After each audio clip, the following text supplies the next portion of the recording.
Quinn Broadcasting, in association with the Northeast Atlantic Football League, presents Cobra Football. Let's join the action as the Cobras take on their rival. Here's your commentators for today's exciting game. Go. Good afternoon and welcome as we are back with Northeast Atlantic Football League semi-pro action between today the Cobras and the Owls, the Tri-County Owls. Both teams coming in 2-2. They've got here in kind of different matters. Yeah, the Cobras have been coming into the Cobras.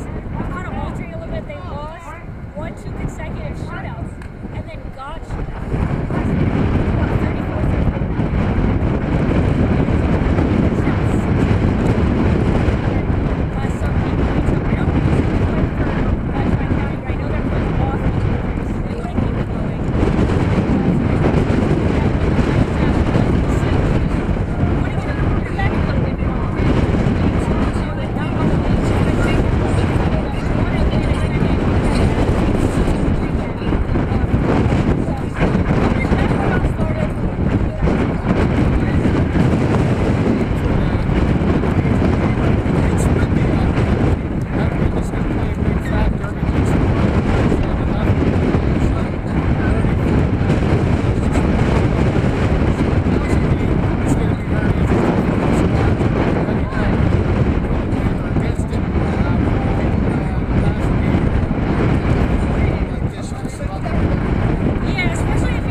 Many people treat their health like a game. With the Complete Care Health Network, it's easy to start your healthcare journey. Our mental health services focus on the emotions and behaviors that affect your overall well-being and features psychiatric, counseling, and addiction services, including our exclusive Fresh Start program, designed to help combat the opioid epidemic in our communities, plus all the other specialties you expect from Complete Care. Level up your health with us. The Complete Care Health Network.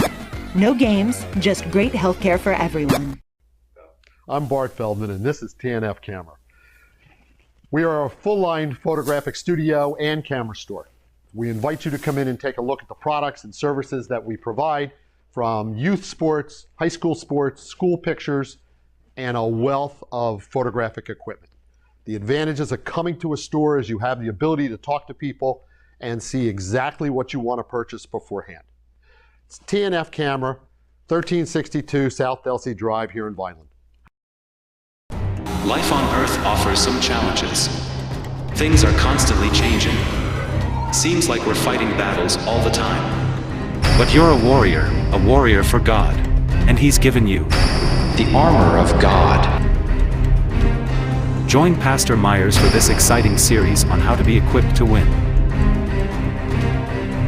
It begins May 5th at 11 a.m. New Life Church, Millville, New Jersey.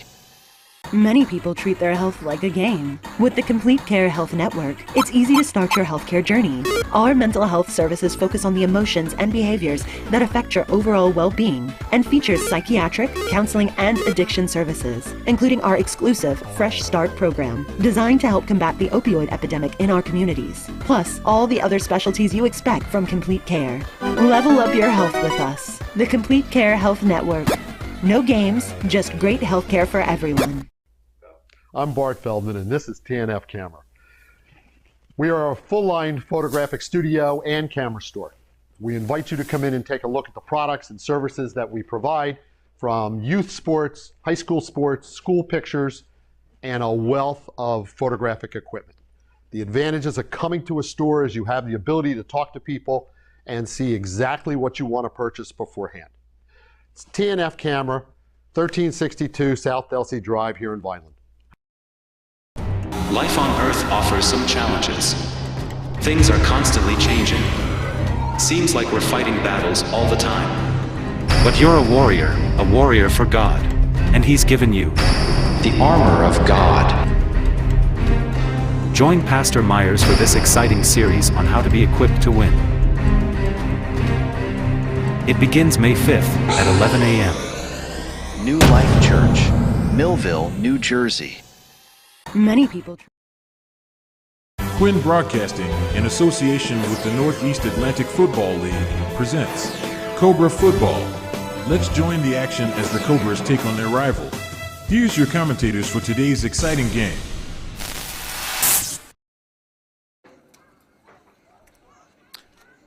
Well, we are back here at Salvi Blandino Field, and we have a game between the Cobras, who are the home team, and the Owls, the visitors from Camden. I understand the Tri-County Owls is what they go by, but they are based in Camden. So we have that game for you in just a little bit. Neither team is really on the field for the pregame coin toss. I always do that. I always say coin toss. What is it with that phrase that I can't say? It's a coin toss, Fred. Fred Melendez along with Ariel Melendez, and we have a very nice day in terms of the skies. Plenty of sunshine, as you can see, and blue skies as well. But that wind, it gusts every once in a while. When it's calm, it's a pretty decent temperature-wise. It's in the low 60s, I believe. But once that wind kicks in, it definitely affects it. You can see in our pregame lead into this game, our my papers and her hair were going with the wind, as we like to say. But we have a pretty good game in terms of the competition level. They're both 2-2. The Owls and the Cobras are 2-2. They've gotten there by similar means.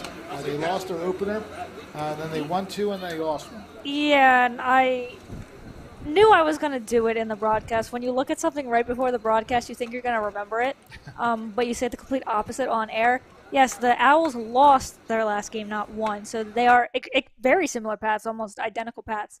Both teams losing their opener, winning two in a row, and losing their last game. So both would like to get back in the win track, get their third win of the season. And yeah, I mean, it's lovely up here, up in this box. That I didn't want to deal with any of that wind. I was pretty sure I was almost going to be gone with the wind. Yes. A little bit. I had to kind of stay planted a little bit there. But yeah, beautiful day. If the wind does hold up, it doesn't seem like it's going to. It's kind of been, as you said, on and off. We should have a pretty good air game. We'll have to figure out how that goes throughout the game. Yeah, the teams are starting to get everybody fully dressed, and the Owls are over their huddle. The Cobras are starting to get everybody up as well. So we should be relatively close to that 4:30 start, if not maybe a touch after it. But hopefully, in the end, we've got a good game of football between these two teams. And I think we will, because the motivation is to get that third win, get above the 500 marks, and neither team wants to be below 500. So there's a lot of motivation in that regard itself. And we're going to see who the quarterback is for the Owls as well, because they have 3 or 4 players listed. I did get the chance to talk to one of their players earlier, and he said that their main quarterback, as I can turn the page here, I'll get the name for you. The main quarterback has been John Garcia, but he's injured right now. So we're going to see who's going to start a quarterback for the Owls. That is a decision they have to make. And, of course, the official there now on the field will be getting that coin flip in just a minute. And the referee's going over the usual things at the beginning of the game just to make sure everything is ready to go the way it's supposed to go. Yeah, and looking at the Cobras, I mean, we can only go off of what we saw in their short little pregame warm-up. We saw Tamar Jackson taking the snaps. Now, that may not mean anything. We haven't seen Mears at all. He could just be somewhere we didn't see him. Again, we also talked about the aspect of the wind and how the running game could be something that focuses on. So you have to wonder if maybe the Cobras are going to do a little wildcat strategy, and maybe that's why Jackson is kind of behind there. But we'll see what happens in just a little bit, who ends up lining up. As you see Jackson right there, probably one of the Cobras' top players. Yes. I think he's usually all over the field, receiving and on the defensive end as well. So he does a lot of work for this Cobras team. So he's a name you will probably hear a lot of tonight, whether it's as the quarterback, as the receiver, defense. I mean, he does everything you could want for this Cobras team. So he's going to play a big factor. And yeah, looks like we are just about ready. We're at 4:27 right now, so we'll be very close to that 4:30 start, as I said, as the officials are shaking the hand of Jackson right there. And looks like we are just about ready for that coin toss. Yeah, the Semi-Pro Football League, of course, the rosters are somewhat limited in terms of numbers, but that's why you have a lot of players going both ways in terms of defense and offense. And of course, the receivers and quarterbacks do play secondary. They are the best athletes on the team for the most part, so they take part in both sides of the football, offense and defense. And so that is one thing that Jackson will definitely be a part of that. Also, number 0, Epson. Epson is number 0, A.J. Epson. He'll be a big part of the running game as well. We want to make sure that you follow us in certain situations. Of course, we are on Facebook, Quinn Broadcasting Facebook Live. You can subscribe to the YouTube channel, also Quinn Broadcasting. We are on Instagram. You can follow us there at QBC TV. And there you have it. So those 3 avenues are where you can certainly keep up with us. And of course, if you're watching on television, it's Channel 22. Any which way that you do follow us or listen to the games, we welcome you. And on Facebook, we'll be occasionally looking to see about the comments that you make. And one of the big things about the comments is where you're watching from, because we are trying to get an idea of where people are watching. We found a lot of different parts of the country watch different broadcasts that we do. So if you're watching from any of those locations, we'd be glad to hear where you are tuning in for the games. And speaking to the Instagram, I just happened to notice a new follower, so we appreciate that. We appreciate all the support. Yeah, as he mentioned, Facebook, YouTube, Instagram, all those. We are live on Facebook and YouTube, and said Channel 22. So there's a lot of different avenues. You can watch this game currently, watch any of the other games. We've got OVO baseball coming up. We've got a lot of baseball for you guys coming up next week. I believe we have 3 games, Monday, Thursday, Friday, if I'm not mistaken, and that includes 2 games against Vineland. So those will be some big ones for football, for baseball. For now, we've got football, as see the officials now having the same spiel with Tri-County coach and some of the players. So it can't be much longer now as we hit that 4:30 mark for this game, and looks like just some last-minute adjustments, and we'll have that coin toss for you. Yeah, the head coach there, Lester Creed for the Owls, is the person that's speaking to the referees. Vinny Minion, number 11, you see right there. Number 14, that is Johnny Ebert. I got a chance to talk to him before the game. And he's the one that informed me about the Gracia situation. The quarterback, the main quarterback for the Owls has been John Gracia, but he's injured at this time. So we will see who it is that takes over. Maybe Tyson Harrington. Also a couple of quarterbacks that are listed here, Reggie Butler and Trey Zito. Those are some of the players that are listed in the program as quarterbacks. So we may see any of those 3 men playing at the quarterback spot for the Tri-County Owls. So the officials are in the middle of the field. I see team captains. Looks like it's going to be Jackson and Morrow Jr. They'll be heading out to the middle of the field momentarily and see who the captains are for the Owls as well.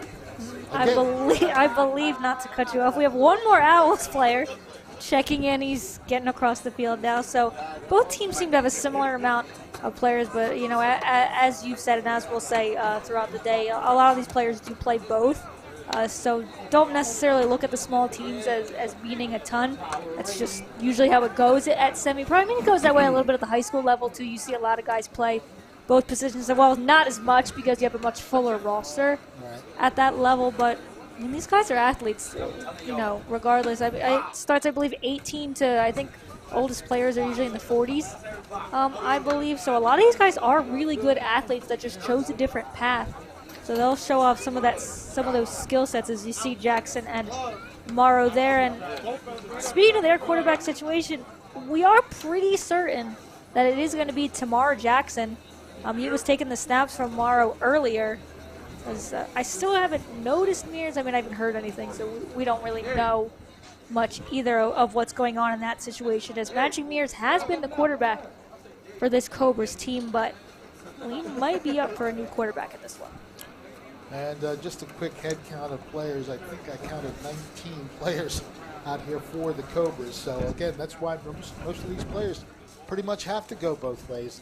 That could be a little draining, but nonetheless, the games are played. Now, we don't have access to a game clock, so again, we don't really know when the quarters end. The referees just kind of pick up the ball and switch sides. So that's when we know for sure that a quarter is ended. We hear the whistle too. We get that when you get that long whistle. you know that as well. Yeah, that's the tough part in this, is having the refs keep the clock on the field. I mean, we're pretty used to that in these ones. I think pretty much all the broadcasts we've done, it's been a situation of the refs keeping the clock on the field, which, you know, we'll be letting you know throughout the game, like, yeah, we have no idea how much time. We kind of can base it, 15-minute quarters, and we can kind of figure it out at least at what point in the quarter we're in. But yeah, it's pretty much that must be the end of the quarter. They're switching sides of the field. That's pretty much what it's going to be, as teams are in their final huddle. I mean, the refs have been out there for a little while waiting on the coin toss, but just some last-minute coaching. As you see, the Owls head coach giving his troops a little bit more before we head into this one. Lester Cream, as you said, and just about ready. The Owls, of course, did get a head count of them. They have about similar number. I tried to get, but some guys were hidden by others. It seemed like we were around the same 19 mark. I don't know if it was exactly 19 or not, but both teams look to have about the same amount of players, so no one's really got, I want to say, an advantage maybe in terms of how many players are available to them. But it looks like it's going to be a pretty even matchup, as Jackson and Morrow are getting ready to come on the field. We'll see who the captains are for the Owls and finally get this one underway. Yeah, I'm kind of taking a look at the trees. The trees will give us an indication of how the wind's blowing. They are swaying back and forth pretty good. Yeah, we got the nice looking like pine trees panoramic view on the other side of the field. And yeah, they're moving pretty good. It's been pretty constant as well. Again, you can comment on Facebook any which way you want. Comment on the action. We have Jamal King. Let's go Cobras. Go hard or go home. I like that. That's a good philosophy. Get the dub today, fellas. Watching from work, since I can't be there with you all today. You said get the dub. Got the dub. No, it was you. It was you saying get the dub. Well, that's what he wrote. I know, but it was you saying the words get the dub. Oh, my that gosh. got it.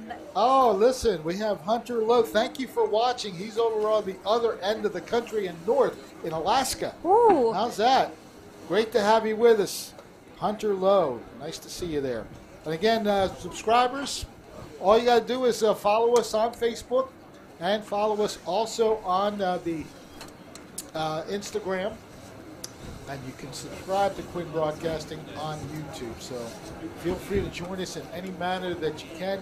All I can say is we love what we do here, and we love the fact that you're enjoying it as much as we enjoy bringing it to you. Whether it's football, baseball, basketball, we have a good time here on Quinn Broadcasting on the sports side. Ariel Melendez and yours truly, Fred Melendez, enjoy everything that we do for you. And, of course, we can't leave out some of the other people that we have. Our how can I put it nicely? Our director. I just leave it our director. Yeah. Ryan Murowski. You'll hear him in the background several times throughout the day. There he is. Oh, yeah, you can you guys can't see it. Not we got the wind's picking up and losing some accessories here. Oh yeah. Looks like a little bag for a chair went away. So the Cobras captains are on the field as the Owls join them as well. Looks like that's number 21 for the Owls, Ed Dover, and number 24, Carrion Bibbs, as they shake hands. Should mention also that in conversing with Johnny Ebert before the game, he mentioned to me that Lester Cream's the head coach, but Ed Dover, one of the captains right there, is also a coach for the team. So, and he goes by the name Butch. So I'm going to say Butch Dover a few times during the broadcast.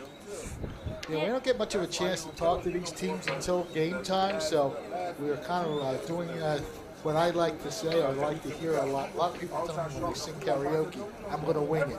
That's what we're doing here. Yeah, that sounds about right at this level. We'll try to get an eye here on what the coin toss ends up being, as they're showing him the sides of the coin right now. So the Owls, as the visitors, will call it. Of course, can't tell what he called, but we'll see by this reaction who wins. Let's see who the ref turns to. Looks like the Cobras may have won the toss. Or no, did they? I'm not having a great time.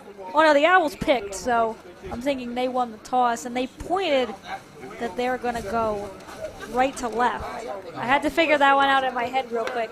And I think they are going with the wind. Again, going by the way the trees are moving, the Owls will go with the wind in the first and third quarters, and the wind factor will belong to the Cobras for periods 2 and 4.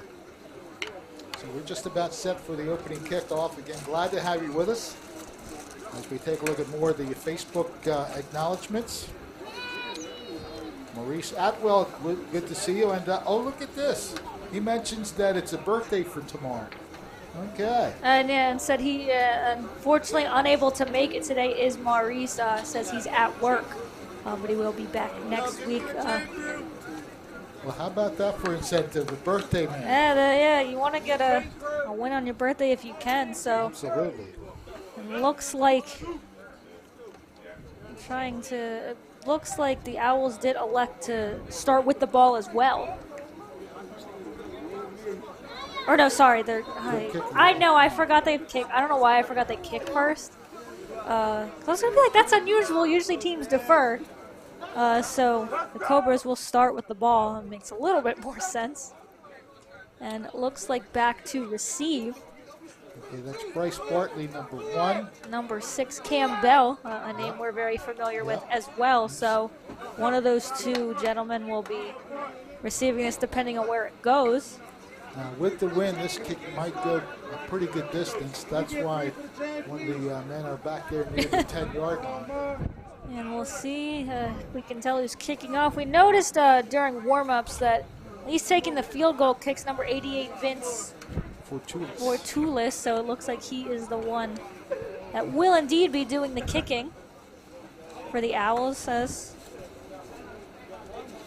we are seconds away from getting started. As we hear the officials whistle, the kick will be coming.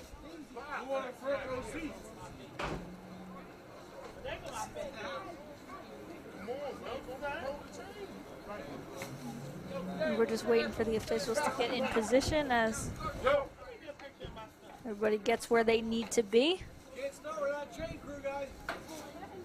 Some just last-minute talks as here we go. Line drive kickoff and a whistle before the return. I guess they didn't like the way that kick went. So we're just going to kick it back to Jackson, who didn't quite get it back to the spot. Yeah, we don't, again, and when the refs make calls, unless we see, what they're calling exactly, it's a little hard for us to know what's happening. So we'll just say he didn't like the kick. There's something about it he didn't like. All right, so we'll do it all over again. From a sunshine perspective, we have a perfect day. You can see the sun drenching the field. Very little clouds above us. This kick is going to go all the way back to inside the 10-yard line. Return across the 20.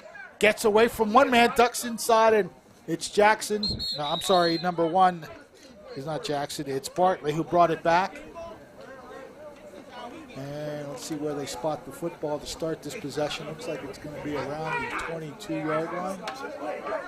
And what you also, we also have to think about at this level is we don't have anyone with the chains. Looks like it's the Cobras head coach with the chain.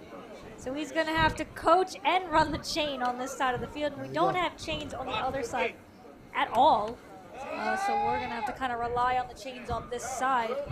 I know before they've kind of waited till they got people to run the chains, but I guess at this point they're just like, we're just going to go. If you guys want to hold the chains, we can go for it. Trying to figure out these lines here. I thought they were 10 yards apart. I think it's just because some of the lines are... Looks more like it's the 27-yard line. Nonetheless, Jackson is at quarterback. High formation behind Jackson. The deep man gets the carry. That is Epson, and he gets it for maybe 2 yards tops. So it'll be second down and about 8.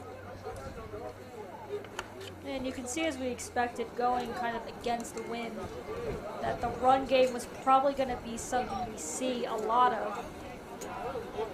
Let's continue to keep an eye on that, as it's pretty constant now. When we were down there, it was kind of on and off, but the wind's been going at a pretty constant pace in the last little while. Same formation, I formation behind quarterback Tamar Jackson. Second down and about 8. And it'll be a handoff again. Epson busts it out to the left side, cuts back, and short gain actually spinning away, and he drops the football. And sometimes that extra effort will cost you, and that's what it looks like it has happened. Number 21 on the recovery for the Owls. That would happen to be Ed Dover, the assistant coach.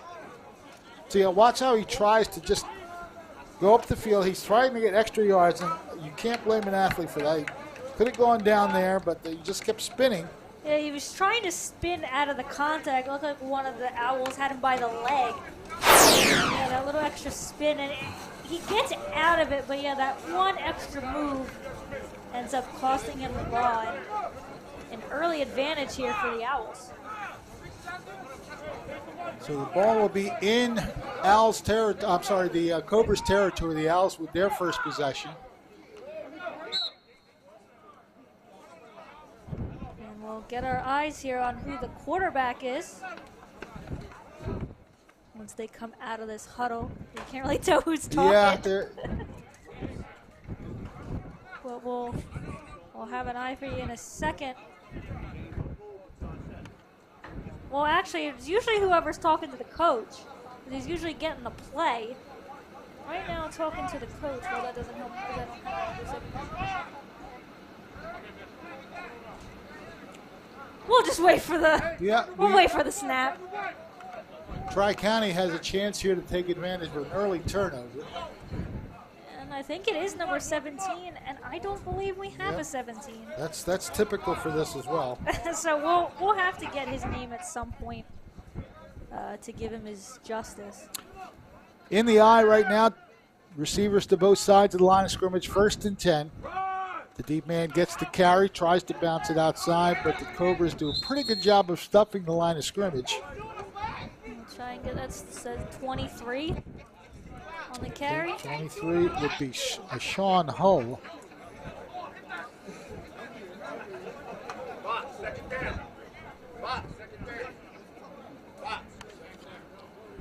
Again, it's kind of hard to read these lines. That looks like it's close to the 30-yard line. We'll call it the 31. Gain of just 2 yards.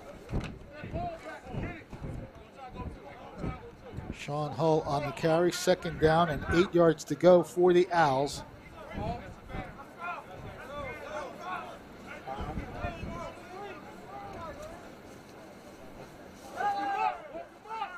I formation, same setup with the receivers, 1 to each side. Back to throw, rolling to his right, looking to throw. He does complete it. Very sharp pass to number 21. That's Ed Dover, who makes the catch and run. And that will be plenty for a 1st down. Sharp throw. Yeah, Dover's got his hands all over this game so far. As you take a look at the snap here, a fake handoff, rolling out to his right. A good shot by the Cobras defense to almost kind of jump in front of him. That was Jackson. But yeah, nice little dump off to Dover, who gets plenty for the 1st down. So 1 for 1 on the day is our mystery quarterback. And that was a sharp-looking play. Nice and simple and very effective. 1st and 10. The Owls trying again to capitalize on an early turnover by the Cobras. Cobras looking like they're going to blitz here. Quick pitch out, and now it's lost momentarily, and that's going to be a big-time loss. He's down. The ball came out, but he's down already. Sean Hull. Jermaine Hunter. It's one of those double numbers. Well, this wasn't a good pitch here. Just got a little behind him, and then he had to backtrack. It also looked like he do one of the things he tried to run before he caught it as well, because his hands were behind his body, which is never how you want to be as anybody trying to receive the ball, is to be twisted up like that and being able to make a play. And yeah, that's a huge loss. So credit to. I don't know if it's credit to the Cobras if the handoff wasn't really the sharpest. but they've got him pinned back a little bit here, so say a loss of about, don't look that far from the spot we started 12 at. or 13 yards, yeah. Yeah, we're about where we started this drive, maybe a little bit ahead. They go 3 receivers to the left side this time on 2nd and long. Shotgun formation for quarterback 17. He's back to throw, looks to his right. We have a flag down, and there's that wind effect. I think the wind took that pass. But we have a flag during the play, and it's going to be offside against the Cobras. That's not a good deal. Yeah, so that's going to help. Still, I believe, will be 2nd down, but slightly more manageable when I look at the 2nd and 15, give or take. And the ball will be moved up 5 yards. It's probably about what we're, yeah, I'd say about maybe closer to 12 or 13, looking at where the first down marker's at. 2nd down and long. Double wide receiver set to both sides this time. Shotgun formation. And now bad snap. It's still on the ground. The quarterback manages to scoop it up, and right now the Owls are going backwards. And that offsides ends up not only mattering in the fact that we have an extra down for the Owls. But yeah, there's a little bit of a miscommunication, it seems like, snap and handoffs right now for the Owls as they're going way back. So it'll be 3rd and very long. 3rd, let me see, 20, about 30 some yards based on that bad snap. We're just gonna. But yeah, you saw the snap there. There was no chance. No. For the quarterback, he'd have to be about 20 feet tall or so to even get up to that one. So the Cobras defense has a chance to lock something down here if they can avoid a big gain on 3rd down. And it's been their own mistakes for the Owls that have hurt them on this one. Bad snap there, either a bad handoff or just taken off too soon on the previous one. We'll see if the Cobras almost go offside. Pass across the middle, that's going to be incomplete. 17 has a pretty good zip on the ball, I will say that. I'd like to be able to give him credit name-wise. That's what I said. I want to be able to, we'll have to probably at halftime take a run down and find out. Because while the Cobras are very nice to us and have names on the back of their jerseys, the Owls do not. I appreciate the big numbers, though. Oh, yeah. Because with that color scheme can be tough when you have dark on dark numbers, but I appreciate that as you took a look at the incomplete pass there. So, again, in semi-pro football, usually teams will always go for it on 4th down. So that's what the Owls are going to try to do, but they got to get a lot here. It's 4th and forever, as they like to say.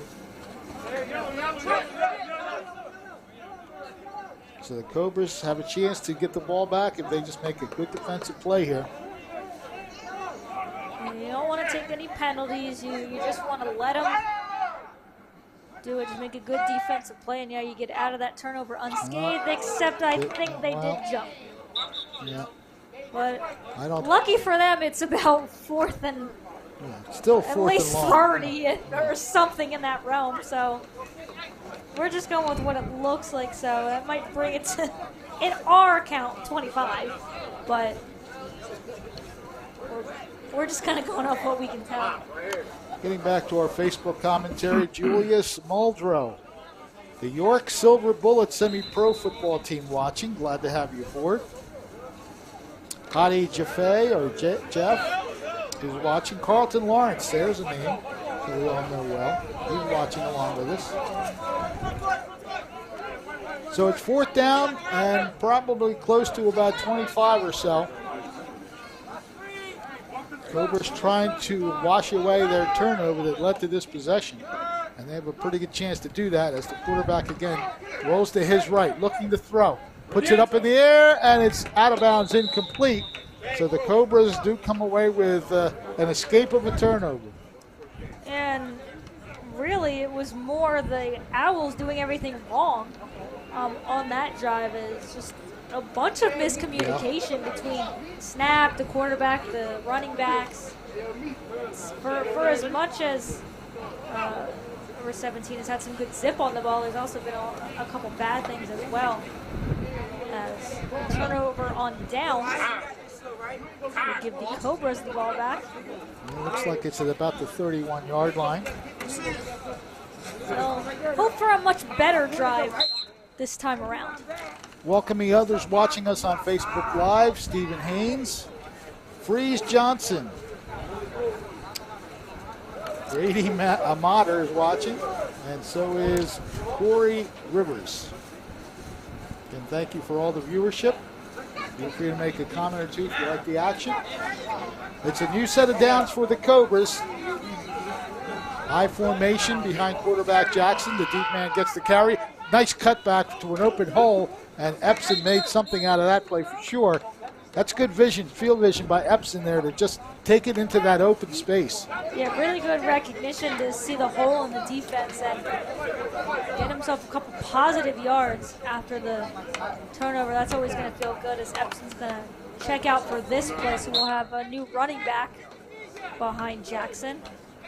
Yeah, this is kind of what we expected with the Cobras going this way, is that it's going to be hands off. The wind is stilled a little bit, so if maybe they decide to go in the air, but considering it's still the I formation, I think this is going to be a bunch of runs.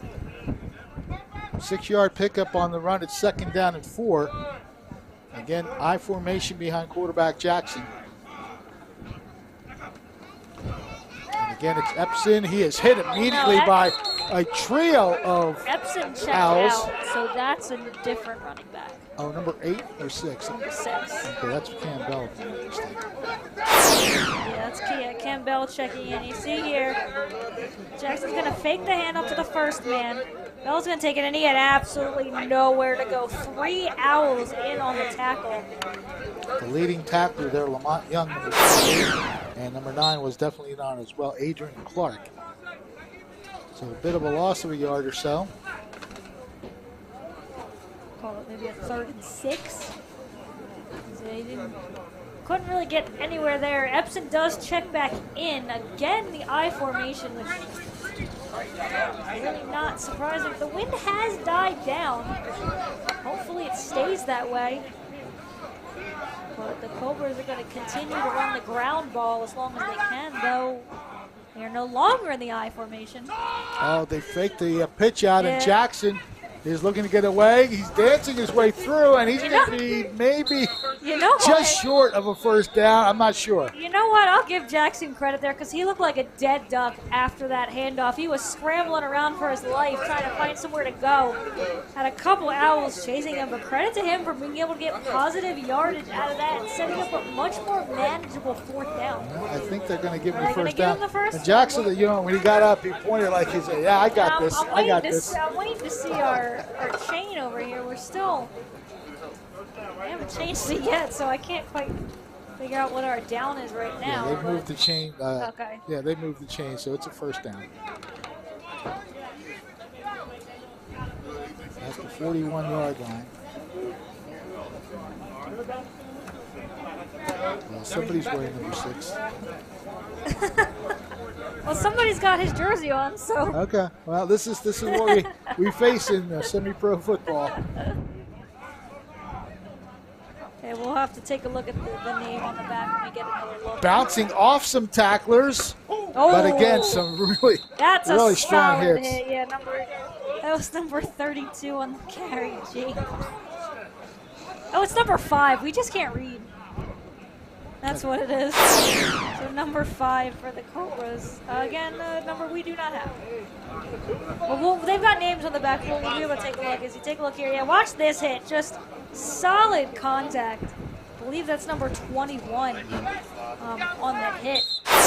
Dover, we mentioned his name quite a bit. He's been all over the game, making his mark. And that's what you like to see as a kind of a player coach, they call him. As someone who's going to lead by example.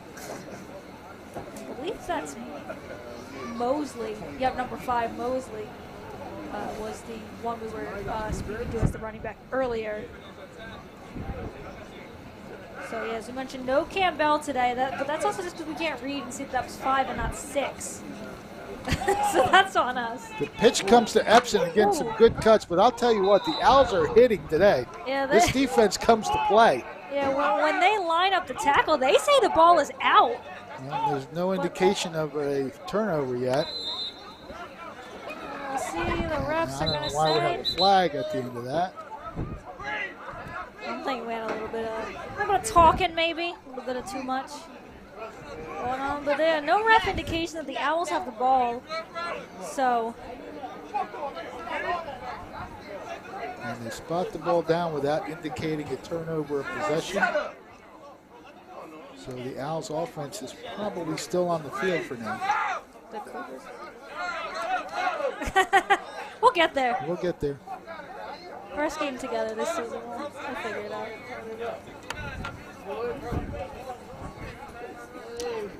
There's still some kind of discussion being held right at the line of scrimmage, and I think the fact that the Owls think it was a turnover has led to this discussion. Yeah, you can see that just by the hand motion. And now another flag.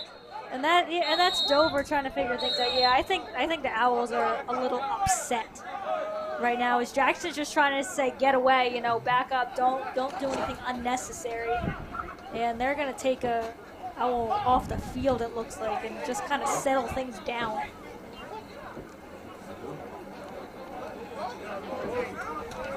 Yeah. If you guys could hear that, just know I'm rolling my eyes out. The Owls are visibly upset. They really do believe they got it. We didn't see a fumble or anything. They were all on the ground. And now, to be honest, I wasn't necessarily looking afterwards, but with all the flags anyway, it's a little hard to tell. I think this was the previous play. That was, again, a good hit. Tremendous. Yeah, that was a good hit, James on the carry. That was the previous run. Let's see if we can take a look and see maybe what they were looking at. Look here. No, this is the Jack. Oh, no, yeah, there's the pitch to Epson. So let's take a look at the ball. I don't think we're even going to see it.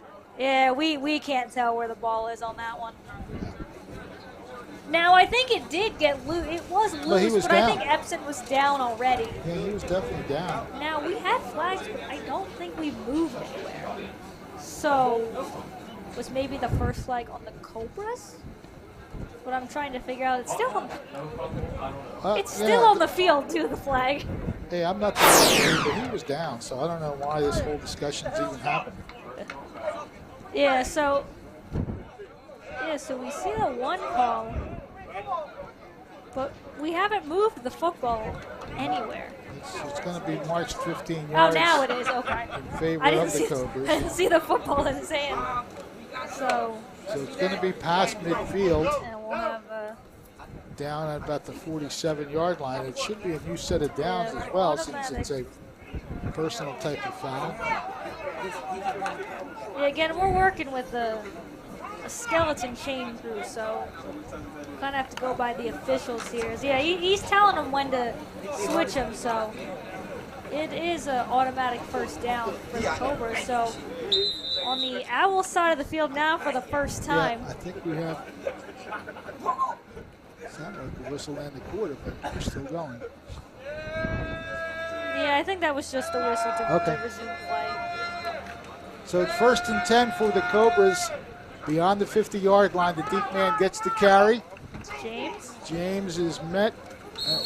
Somebody's helmet popped off. That's not the ball. Number 30.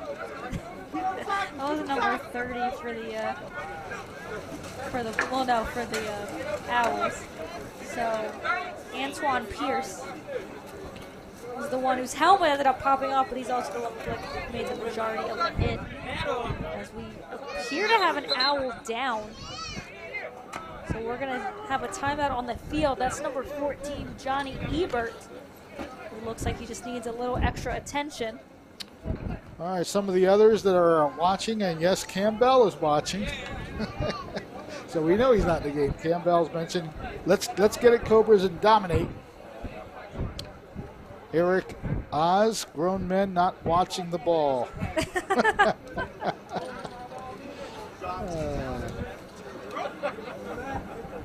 All right, Campbell, of course, saying that we're going to handle business even though I'm not there. We have other people watching as well. Manira Cunningham, Kevin Blank, Henry Walker, and Marquise Morris. Glad to have all of you with us. Tommy Shivo is watching. And Jonathan Moore says that ball was out. Okay. To be honest, it was hard for me to see, so. No. I mean, the Owls very much thought it was out. Usually when that many players.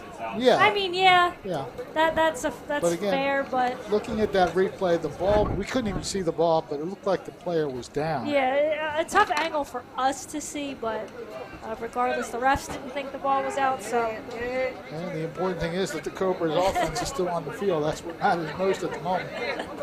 Second down, about 8 to go. In the vicinity of the Owls' 45-yard line.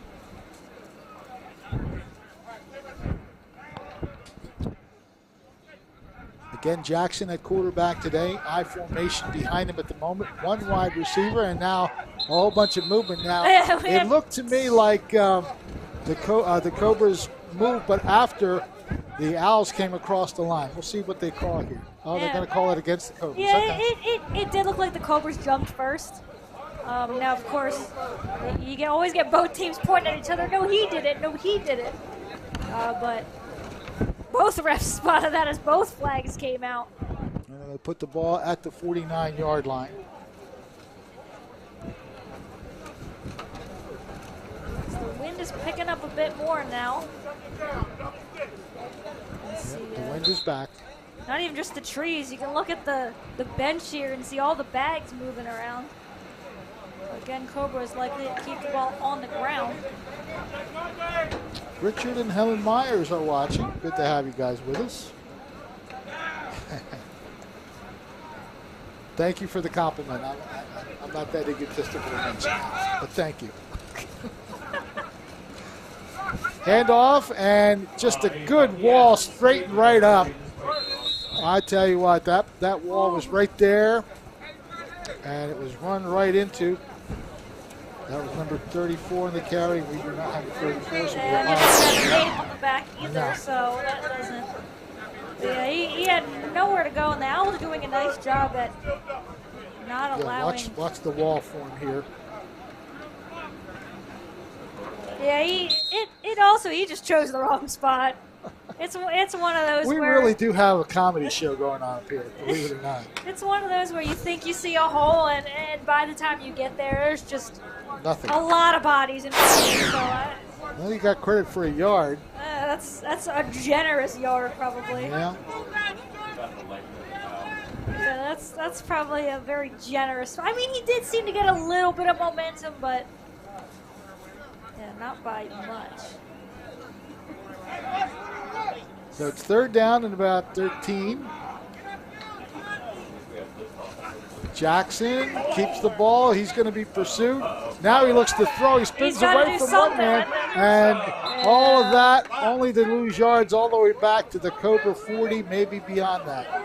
And there's a nice little... So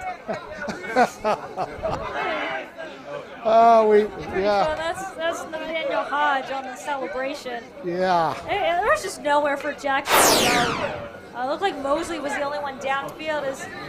Take a look here at just the dance, and Jackson's trying to find somewhere. Tries to go right and throw. Spins around a tackle there. Tries to go between two, but there was just nobody open and nowhere to go. The other tackler on the play looked like it was Sharif Rouse. Well, yes, Nathaniel Hodge. Very happy about what just happened. Take a look. We got not an owl, but a bird flying overhead. Probably rooting on the owl. Want to welcome Maurice Atwell, John Saplinski. Always a pleasure to see John, and Tommy Shivo, all watching with us on Facebook Live. Yeah, I would have. Well, a lot of times see them go for it on 4th down, but Yeah, the officials are all huddled up talking about something.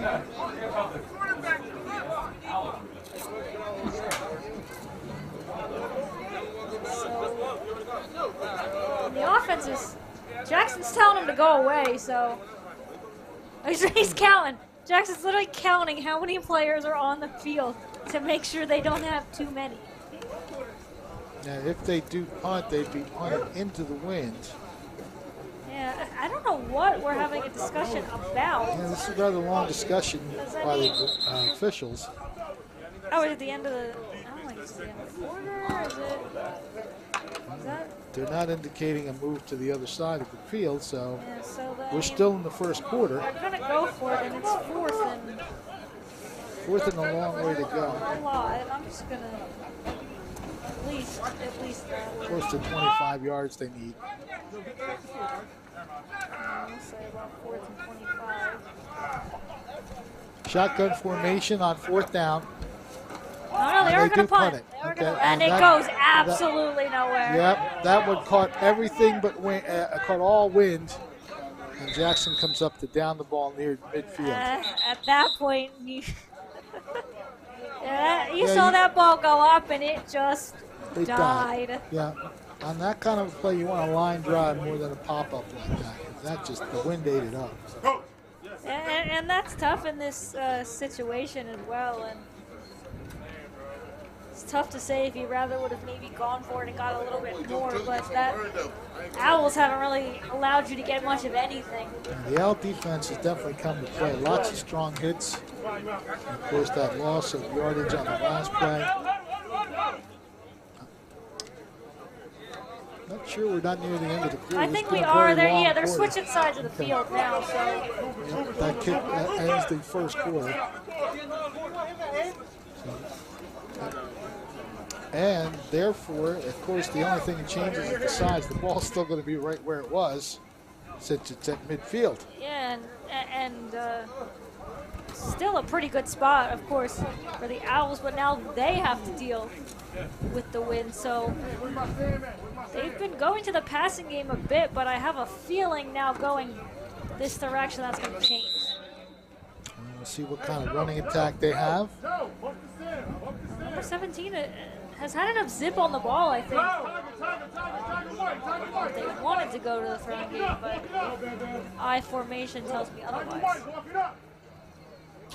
From midfield, 1st and 10.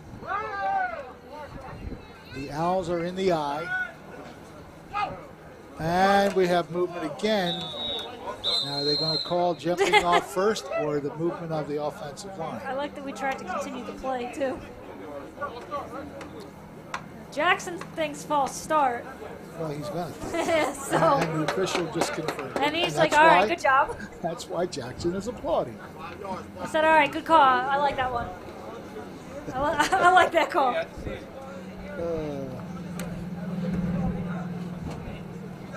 All right, we have, it's just a final from today. I guess it is. Commissioner Saplinski lets us know that the Bullies just keep on rolling. 32-0 over the Knights, and the Bullies are now 4-0. So there you have it. They are getting things done. Congratulate George Gibbs and his entire staff, of course. Handoff, and almost getting away there. The helmet popped off. Gain of about 2 or 3 tops. Number 23 on the carry. Again, that could be either Sean Hull or Jermaine Hunter. That's how we're going to approach these double numbers. Either or. It's one of them, that's for sure. Yeah. So a short gain. It'll still be 2nd down and long. 2nd and about 12. Good on whichever one to get a couple yards out of that, because the Cobras were there in a hurry on the tackle. So the fact that he got a couple yards out of a play that looked like it was going to die immediately. A few substitutions coming in for the Owls. 2nd down and 12, right around the 48-yard line. see the Owls head coach looking on, hoping this drive turns out a little bit better for them than the last one did. They went backwards a whole lot more than they went forward. Bad pitch, bad snap. 2nd and 12. Cobras really stacking the line of scrimmage. Hand off, getting away from some tacklers. That's a pretty good run there, considering the Cobras had that well covered. Antoine Pierce busting it out to that left side to get something in what looked like a Yeah, and that's the thing, too. When you look at the Cobras, and he just splits the two defenders. A couple stiff arms, had at least 1 or 2 there, and I believe that was his number 30 counterpart on the tackle, Hubbard, for the Cobras. Okay. Again, this is why we appreciate commentary from the Facebook page. Sean Hull is the number 23. We appreciate that information. Thank you, Jamal King, for that. We'll try to make a note that 23 is Sean Hull. Now, if we could just figure out who number 17 was, we'd be in business. Yeah. So if you know who number 17 is, we'll take it. If not, I think we'll be taking a visit downstairs at halftime. And well, he is. Speak to the. I know. Oh, I thought that was something from way behind. I saw something fly in there. I thought it was a flag. So third and about 7. Little pitch, and now we have a flag behind the play. Yep. Yeah, so that play. So that motion penalty will. Well, they didn't get the 3rd down pass completed. Yeah, so they're going to decline that. Yeah, so 4th and about 7. We're at least going the right direction, but penalties have hurt them. Certainly the Owls. They had really good field position to start this drive, and yeah, you've only gained 1 yard. 1 yard total In those 3 plays, yeah. You've lost a bunch on penalties. You had a couple penalties on this drive and some earlier as well. So the Owls, if you're Lester Cream, really want to be a lot more disciplined than you have been so far. Lining up on 4th down to try and play. The Cobras, of course, try to punt from this formation. We'll see if the Owls go ahead and run this play. Nice snap. They are going to run it. Throwing up, and it is caught! Touchdown for the Owls. Jabrail Murray on the reception. And that is a 49-yard touchdown pass play. And notice the wind was blowing. I was blowing. going to say, we can see it right now. Trees are still as can be, so the wind cooperating there for the Owls, and that is a huge play, and especially with that high snap. And he just launches it. You see that nice little spiral right into the hands perfectly of Murray, and he's got nothing but space in front of him. That was Mosley who tried to get him down beforehand. Yeah, the wind cooperating for the Owls there. So they're on the board first. Yeah, so it's picking up again, so we'll see if they decide to go for...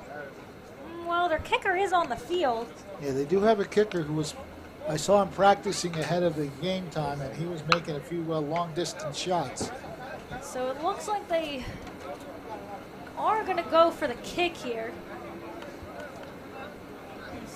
The wind's picked up a touch, but might not be enough to interfere, but we'll soon find out here as this number 88, Vince Fortulis, is going to line up for the kick here. Try and put the Owls up by 7. Good snap, kick is up, and the kick is good. Good and out of the field. As he definitely put a lot of power on that kick, and yeah, as you said, we noticed him kicking early before the game, and he was launching them pretty well. So it is 7-0 for the Tri-County Owls. We're going to take a quick timeout, be back for the Tri-County kickoff when we return. Many people treat their health like a game. With the Complete Care Health Network, it's easy to start your healthcare journey. Our mental health services focus on the emotions and behaviors that affect your overall well-being and features psychiatric, counseling, and addiction services, including our exclusive Fresh Start program, designed to help combat the opioid epidemic in our communities, plus all the other specialties you expect from Complete Care. Level up your health with us. The Complete Care Health Network. No games, just great healthcare for everyone. Quinn Broadcasting, in association with the Northeast Atlantic Football League, presents Cobra Football. Let's join the action as the Cobras take on their rival. Here's your commentators for today's exciting game. So big play after some difficulties on the offense for the Owls. They launch a 49-yard touchdown pass, and the kick good, so they lead 7-0. As we return for the Tri-County kickoff. Fred Melendez along with Ariel Melendez, and we thank everybody who's watching, including Ron Scott Walker. Shout out to Big Ten on the Bullies. He says 32-0 victory for the Cumberland Bullies. They are really getting things done this year.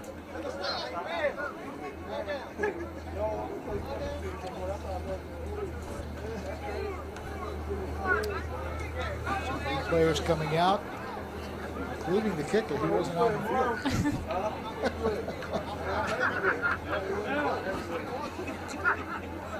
Again, that's Ford Toulis doing the kicking for the Owls.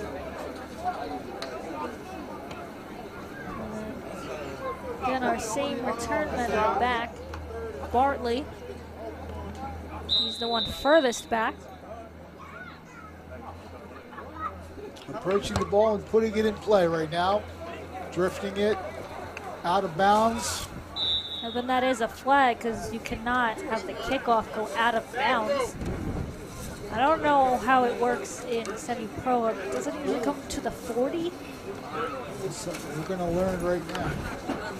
I could also be wrong about that, but I know it's a flag when you kick it out of bounds. I thought it came to about like the 30 to 40. It'd be great if I was right on that because I pulled that one out. It looks like they are going to spot it right at the 40-yard line. Sometimes I know. So the Cobras need to respond here. Early stages of the second quarter. The Owls leading 7-0 over the Cobras. Yes. Sometimes I know something about football. Yeah, you got enough that to pull things out that I think are correct and end up being correct. I knew it was a flag, I just didn't know how far it came out. Good to know that I got something today. You take the little victories where you can. That's it. 1st and 10 from the 40-yard line. Cobras need to make a response here on this possession. Trailing 7-0. Jackson at the quarterback position, getting set for the handoff, the snap from center, I should say. And they haven't spent too much time on the Owl side of the field. They'd like to change that here. Handoff, Epson. Hey, again, nowhere to go. He tried to stretch out the field as much as he can, and unsurprisingly on the tackle is Ed Dover, so. Well, he's the early lead for star of the game, even though the touchdown did not involve him. He's been all over the field. Epson tried to stretch out the field as much as he could to find any kind of lane. End up losing maybe about 2 or 3 on that. Say maybe a loss of 2. It was 2nd and 12.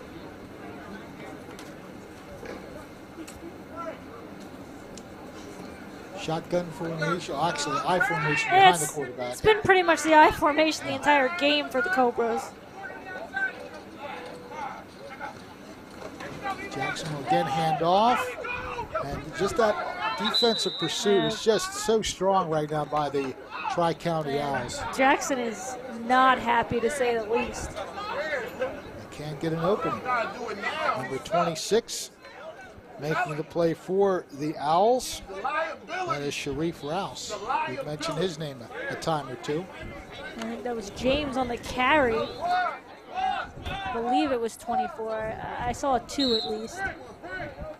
So no gain on the play. It'll be third down.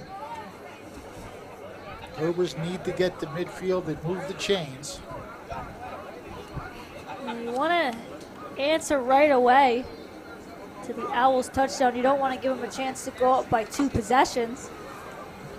The Cobras are going to need some kind of play, and you have to think it's going to have to be a throw here, as Jackson's got 1 receiver to his left, 4 wide receivers, 2 split on each side. You have to think he's going to the air here. 3rd and 11 coming up. Cobras need a big play here. You don't want to go 3 and out. Looking over his options. Now he's being pursued, and he's going to be sacked. And guess what? That's Dover. Jackson didn't see him, and that's why he had to scramble. He's a player coach, but he's playing right now.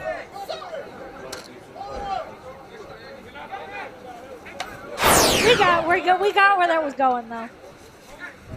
He has been all over the field defensively. As you watch here, he gets off the 1 block there and just keeps chasing down Jackson. Yeah, Jackson couldn't.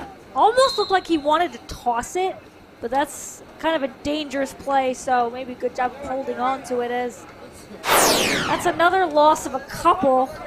Again, maybe a 2 or 3 yard. 2-yard loss there, so. and punting situation. Although, we'll see, Jackson punted it last time in this kind of a 4th down play. Yeah, he punted it, though, with a different kind of formation, so we have to see if they're going to go for it. No, he's going to punt. Who barely gets that away from Dover, and that's beautiful. If it keeps rolling. But it goes out of bounds. I think that's around the 1 or 2 yard line. Yeah, that was what enough. A punt that was. You can't pin that, and a nice little show of sportsmanship. That's Jabril Murray, little fist bump to Jackson, and you can't do anything better than that. No, that was textbook. As you watch, it bounces here, and he manages to angle it such a way that it's going to go inside, actually outside the pylon, which puts it down near the 1 or 2 yard line. What a punt. Takes that nice spin out of bounds before crossing, as Bartley was doing his best to try and get down there to make sure it didn't end up being a touchback. And can't do anything better than that if you're Jackson. Wow. Well, that's a key play for the Cobras, and they haven't had too many. So now they have the Owls pinned back as just about as far as you can be. Yeah, this is where you look strategy-wise. If you're the Owls, you have to figure out something quick because you are in your own end zone. So you got to get quick runs when you hand the ball off. No hesitation. You got to just commit to a spot. Because anything goes wrong here, that's a safety for the Cobras, and they're going to try their best to get that and get on the scoreboard here. We're at some point in the second quarter. We got to be at least. A flag. And have to think that's on the Owls for delay of game. Is that what that signal means? Is that delay of game? No. I don't know what that signal is. Too many men on the field because we got 1 leaving. So yeah, okay. I'd imagine that was just 2 and a. You can't push it back anymore, really. No, so you're not going to lose too much yardage there. So we're maybe at the half-yard line. We're basically the end zone. Well, this is where the Cobra defense can make a big input here and see if they can prevent any major activities on the offense for the Owls. And the quarterback will just keep it in. Yeah, does a good job of getting 3 or 4 yards to get some space. That's probably a smart play. You don't really have time to hand off, especially with it look like the Cobras were going to try and blitz a couple. So a good job by, again, our mystery man at quarterback, number 17. So we're looking at maybe about second and 8, second and 7, something in that vicinity. But a little more breathing room offensively, that's for sure. We'll see what the decision is here again in the I formation, but again, a keeper. Will just keep it. And he spins forward for about 2 or 3 more. Yeah, so good recognition of the situation on the field. You don't have much time to draw things up. So I believe we have a timeout. Is that the Owls taking the timeout? I believe would make more sense. It does, but they pointed towards the way the Owls were going. So regardless, it is a timeout on the field. So you have to think we are getting towards the end of that second quarter. And a big third down here, maybe about 3rd and 4, 5. Yeah, the angle that we have of the chain. If he got about 2 or 3, yeah, we're looking at it. It looks like about 3rd and 3. Yeah. But it would be a big first down for the Owls to get out of the shadows of the goalposts. A couple of players checking out for the Owls. Yeah, but again, we're unsure of how much time exactly they have. First down would be big, but I think the Owls maybe at this point just want to be able to hold on to the ball for the rest of the quarter and go into halftime with the shutout.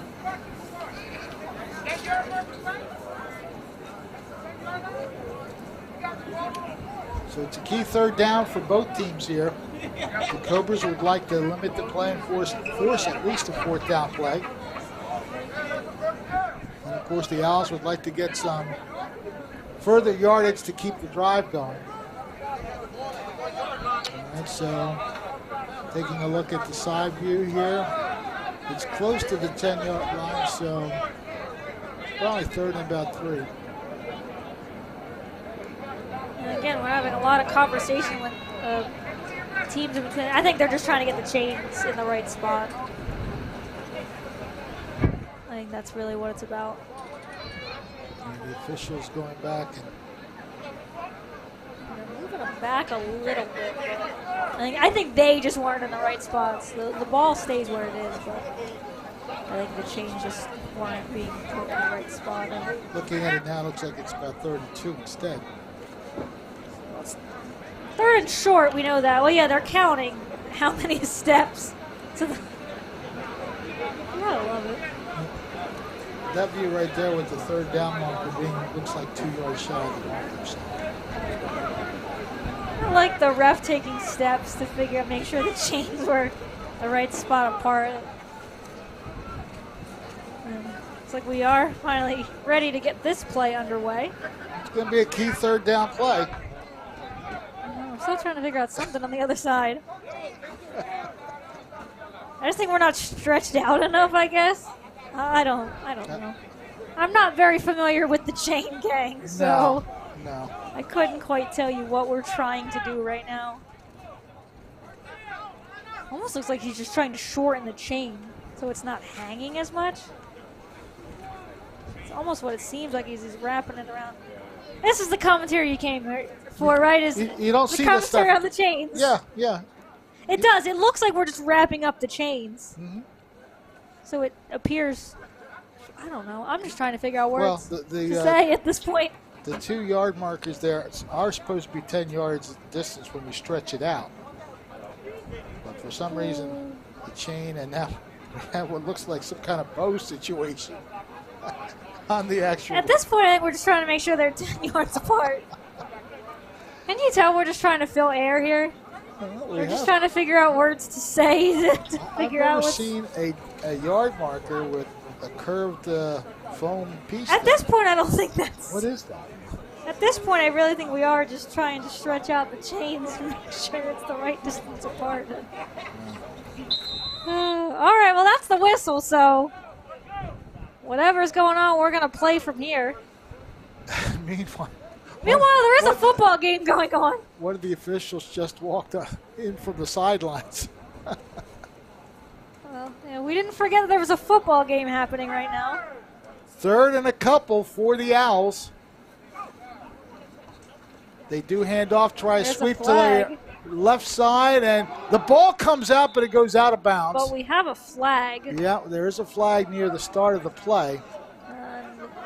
by the reaction of the Owls, I have to believe that's against them. But are they gonna accept it? You know what? I'm not the way that the. Oh, the Owls Cobras look are like they were reacting. mad, so we're pointing both directions. We just need the official to point in one direction and tell us what the call is.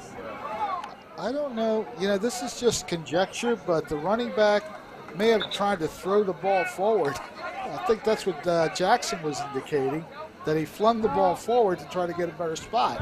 Let's see where the official. No, And they're going was, to call offside on the Cobras, so it doesn't matter. so Which will be a first down. Yeah, I was gonna say I think they got the first down on the. So Let's take a look here. I want to see if I don't know which number though. how the ball popped out like that. Yeah, if it's offsides, we can't see who it is. It was a handoff, I believe. Yep. I think it just pops out when Number he gets hit. 30. Yeah, I think he just loses yep. it on the. Yeah, okay. Then I'll take that back. So It was popped out. It is a first down though. Yep. Penalty took care of all that conjecture. Yeah, again, if offsides is the call, we didn't see who was offsides because based on our camera view, nobody appeared to move, but that's not to say. It's the handoff here and almost had a lot of running room. Near the 20-yard line, popping it loose once again. Number 30 on the carry, that is Antoine Pierce. Yeah, just got his leg taken out, or he had a lot of open room in front of him.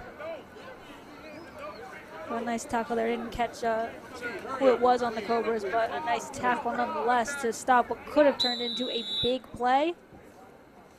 So, second down here. And about 2nd and 5.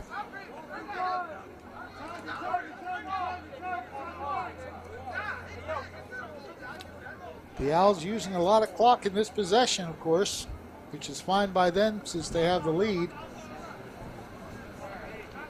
High formation behind the quarterback this time on second down. Handoff. Some good opening toward the right side of the line of scrimmage. And that's Sean Hull on the carry. A couple more yards, and I believe we've got a trash bag on the field.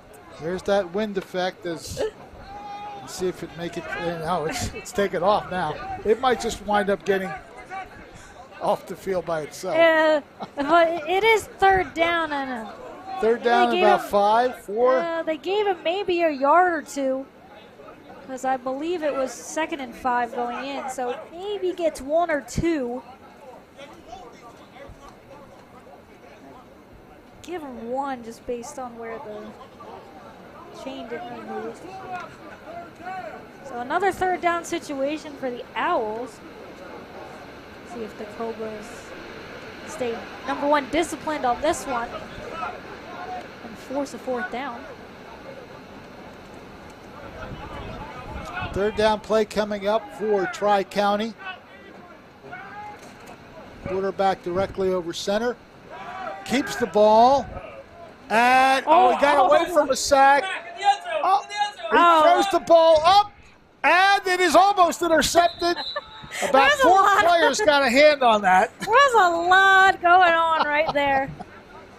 And now, maybe that's, I don't know if that's maybe the right decision. It doesn't end up costing him anything, but you never want to blindly throw the ball up in the air, but I think he's in the end zone if he doesn't.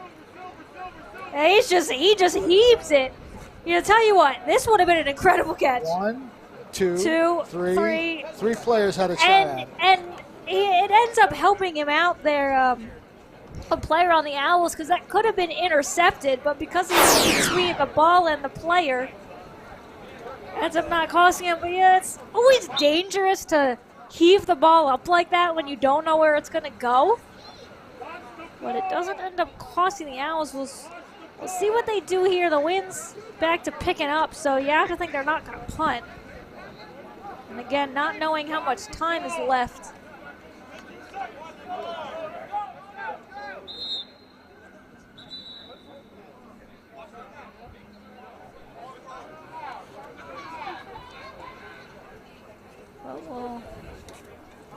see. We have another timeout, it looks like. I didn't notice a timeout get called, but. Yeah, both teams now just getting together for some words. Yeah, 4th and short, maybe about 3 or 4 yards for the Owls. And again, not knowing how much time is left. I think they actually have I can't tell if he's just kneeling because he's just waiting or if he was kneeling because he was hurt. They've just been hanging out. But yeah, without knowing how much time is left, hard to say maybe what the Owls will decide to do here, but no one has seemed to come on the field extra for the Owls. So I have to wonder if they're going to go for it here, which you do see a lot of at the semi-pro level. So the Tri-County Owls coming to the line of scrimmage on 4th down. They've got someone back deep, so it looks like it is going to be a punting situation. I say that as a question. But they do appear to be in punt formation, and that's gives us a chance to let you know the punter. That's number 32, Brandon Hoff, back for the Owls. So they will punt this one away. Let's see where it goes. Yeah, just stay away from that. Yeah, at that point, when you see a bouncing kick down to Jackson, just wait, I got it out, let me go. When you see a kick like that, yeah, you just want to let it hit the ground. It didn't travel very far, as it was tough for it to be going anywhere at that point. It's going to be around the 40-yard line. We'll get the official mark once the ball is in the middle of the field. Cobras again have a chance here to tie this game. On the Owl side of the field, somewhere they haven't been much of. I think they got their second drive, but didn't get much further. I'm going to call it the 40-yard line. Has Jackson thrown the ball yet today? I don't remember any passes. I don't think so, but this would be the time to do it. I don't have the greatest of memories, but it's been mostly I formation. But well, yeah, again, as we said, without knowing the clock and the situation, it's hard for us to maybe predict what they should do or what may happen. Well, they've got the wind at their backs in this situation, so you might take a shot or two. Yeah, I don't remember seeing Jackson throw too much during warm-ups either. So we also don't know in terms of the throwing ability. I mean, considering he does everything else on the field, I have to think he's probably a pretty good athlete at quarterback too. Yeah, they take a timeout. Yeah, I don't think they were sure of the play. It did look like it had the potential to be a throw, as I believe Jackson only had one receiver. I think the play earlier where Jackson had to scramble a bunch was going to end up being a throw. I think there's a couple times where Jackson's looked like he's going to throw the ball. It just hasn't been able to because that Owls defense is getting to him. Yeah, he's been quick. pursued very quickly, yes. So I don't think it's not for trying of not throwing the ball. It's just he hasn't had a moment to do it.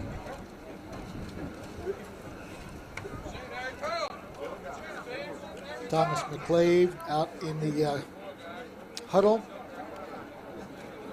The Cobras head coach.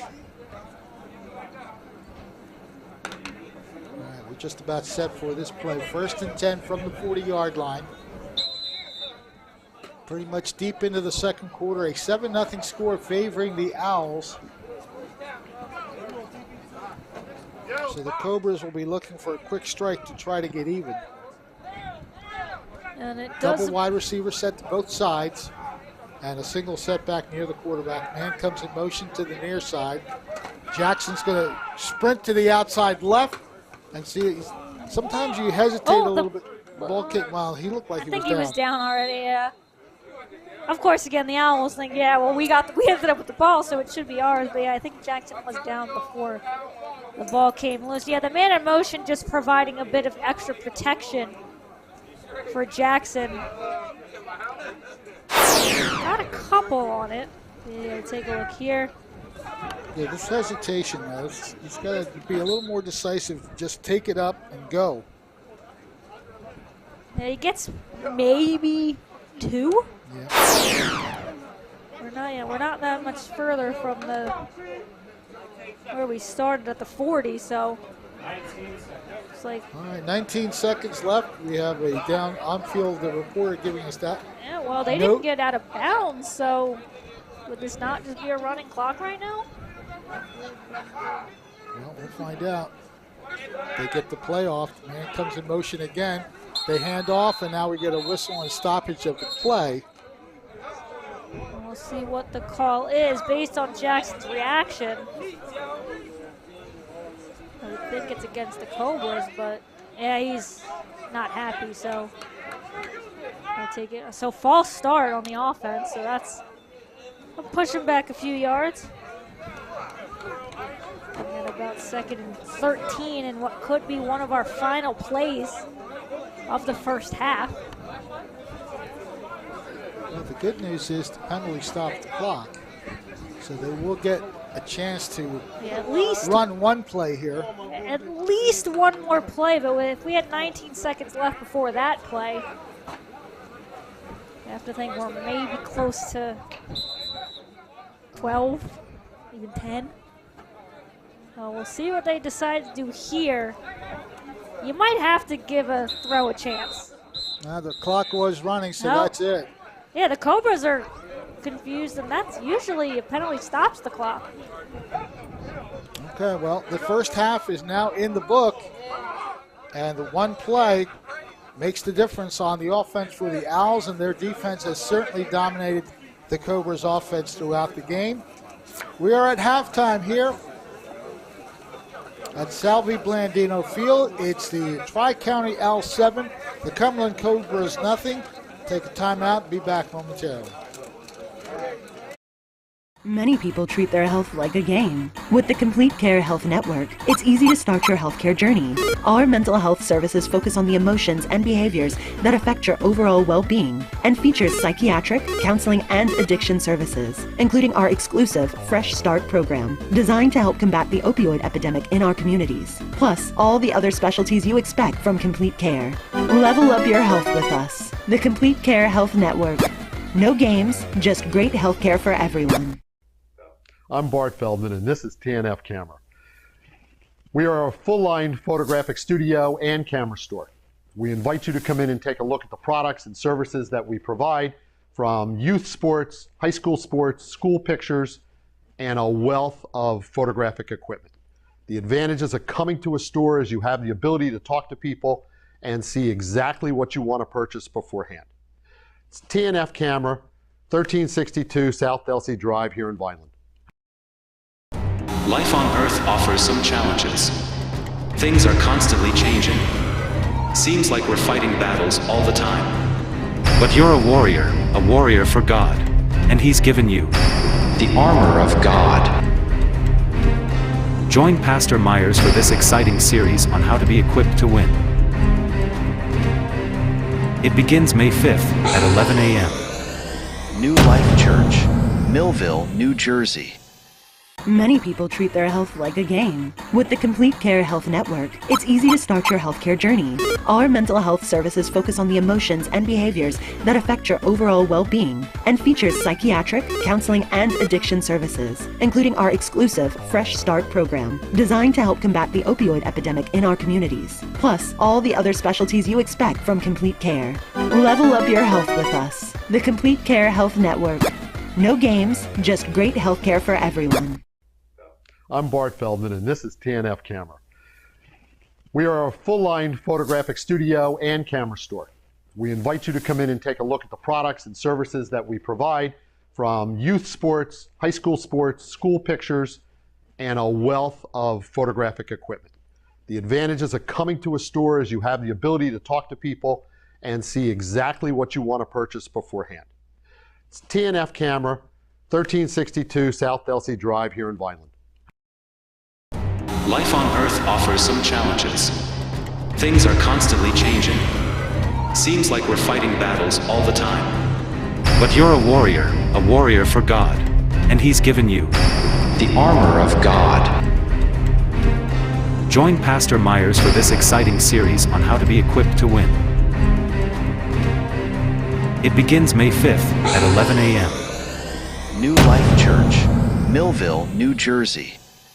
Many people treat their health like a game. With the Complete Care Health Network, it's easy to start your healthcare journey.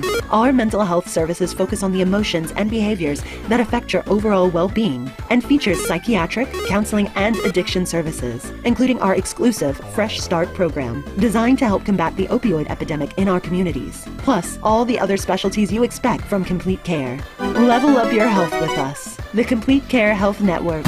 No games, just great healthcare for everyone.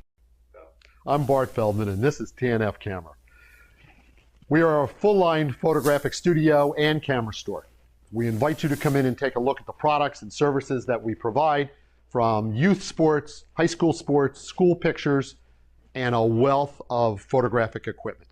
The advantages of coming to a store is you have the ability to talk to people and see exactly what you want to purchase beforehand. It's TNF Camera, 1362 South Delsey Drive here in Vineland. Life on Earth offers some challenges. Things are constantly changing. Seems like we're fighting battles all the time. But you're a warrior for God. And He's given you The armor of God. Join Pastor Myers for this exciting series on how to be equipped to win.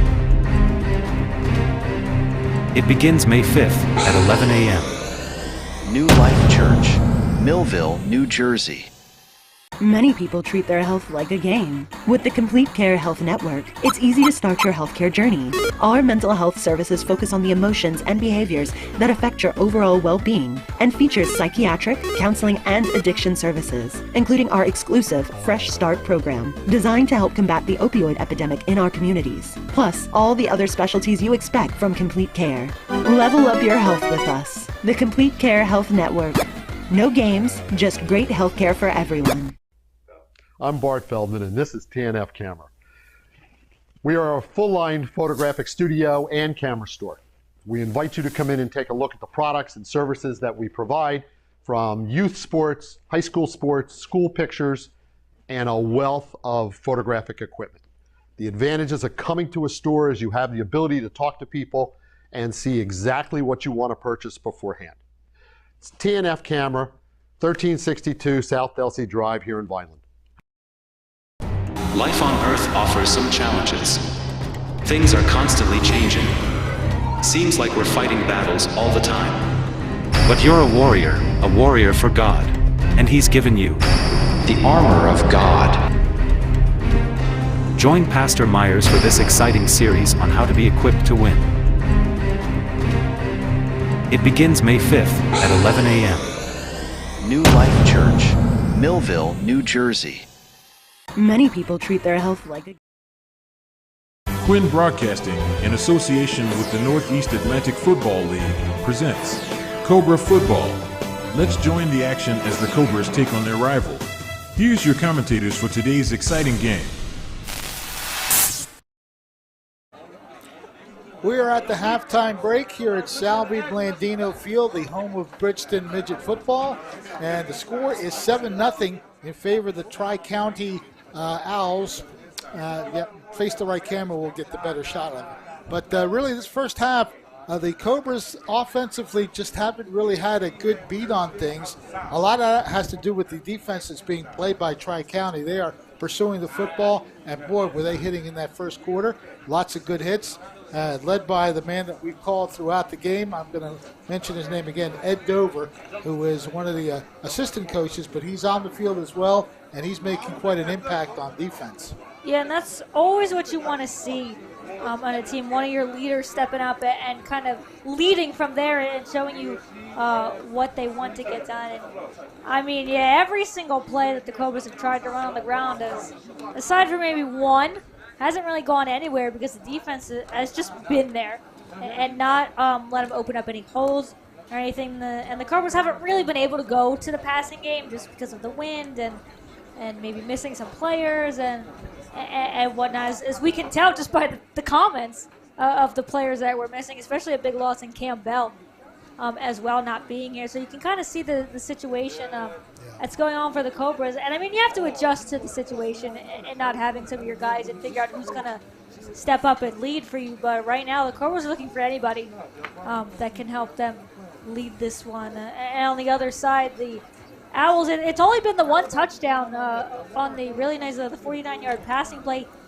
Aside from that, they haven't had a whole lot go right. But I mean, when you've got the 7-0 lead, that's really all you need at this point when your opponent isn't able to really get anything done. But I think they'd like to clean up a little bit as well. And even though the Owls offense hasn't done much, they did one key thing when they were down at the 1-yard line. They got one big first down. They got them out of the shadows of the goalpost, and they pretty much prevented anything from happening defensively. So the one touchdown play was a 49-yard completion. It was the quarterback who now we have a name. Reggie Butler is the quarterback's name. We were told he wears a different number. Usually I have him in the roster, but he is number 17 today and not number 13. So Reggie Butler has done a good job in leading the offense. Of course, he threw that 49-yard touchdown pass to the gentleman who did not write down his name, but it was number 6. That would be Jabril Murray. He caught the touchdown. It wasn't a beautiful throw. It was more of a wobbler, but he threw it out beyond everybody that only Butler was going to catch it. And therefore, I'm sorry, not Butler, Jabril Murray made the catch. These names, they confound me, but Murray made the catch, but again, it was the quarterback who put it out where nobody else could get it. Yeah, and it happened to be just that one perfect moment for the Owls that the wind decided to stop. That's right. So it was almost a perfect situation for them, and it didn't need a whole. They had to put a lot on it. We've seen Miller able to put a lot. We've seen Miller put a lot of zip on his throws today, and again, he was the one in that situation down by the 1-yard line who got a couple quarterback sneaks and got them out of danger right now, and maybe surprising in quotes, I'll say, that the game plan for them, as we heard from head coach Lester Cream, run the ball. It's pretty clear on what they are wanting to do. And on the flip side, the Cobras, kind of again what you expect, is they also want to run the ball a lot better. They want to hold on to it, though. They had a couple situations where they're losing the ball a little bit. And, aside from the first fumble, hasn't really cost them, as they're losing it after the play, thankfully. And they are missing key players, some of their skilled players. And that is going to affect them in a way, but I'll find someone who can step up, see if Jackson can maybe make something happen. A couple other guys out there whose names for some reason want to slip my head right now. Epson, that's the name I was trying to figure out, see if he can make anything happen. James, I think has been back there. Mosley, I think we've said his name a couple times as well. Just anybody who can find something to do for the Cobras. It's a close game. It's only 7-0 now. Of course, the Owls are going to start with the ball coming into the second half, which we've still got a little bit before we get there. But Owls, or the Cobras, just need something to go their way, and they could be right back in this. I think they need to be a little more decisive on their running game. Epson had a couple good runs early. Jackson, of course, his first time at quarterback. He's tried to run out of the defense, but the pursuit has been there. And I hate to say it, but just a little bit of hesitancy I've noticed. And again, playing a new position for the first time this year, as far as I know, it does lead to some indecision. But you got to make your decision to head up the field as much as you can, even though the Owls defense has been right there to make some tackles. And again, they are hitting pretty hard. We saw that in the first quarter especially, and they just haven't allowed much of anything. The passing game hasn't worked because of the pursuit of the defense. So the Owls playing a game that's really conducive to winning. Defensively, they're doing a great job. They made the one play to score the touchdown. They got the extra point kick from Vince Fortulis, and they lead 7-0 as a result. So as far as the Owls are concerned, they're looking to execute a little bit better than they have been. They're looking to run the ball. We heard Coach say that they want to run the ball a little bit better. So when you have the lead, you can run the ball. So that's what they're going to look to do, and they will get the ball first, as both teams are now back on the field. We're going to flip the camera, if we will, so the action's just about set to start. Cobras will be kicking off, trailing 7-0, and they'll be looking for some answers. But right now, the first objective is to limit the Owls on offense and hopefully get a 3-and-out or a very limited possession to put the offense back on the field for Cumberland. Yeah, and again, if you're the Owls, you probably are going to use the run game. I mean, you have to for the most part, but especially when you have the lead, you want to bleed as much clock off as you can while also marching down the field.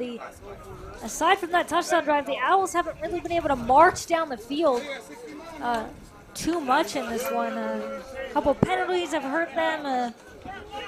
Just a little bit of sloppy play as well, but they'll try to take care of business here and make it a 2-possession game. Make it just a little bit harder for the Cobras to come back. So Tamar Jackson will be kicking off for the Cobras. What doesn't he do? Multi-talented. Offense, defense, special teams.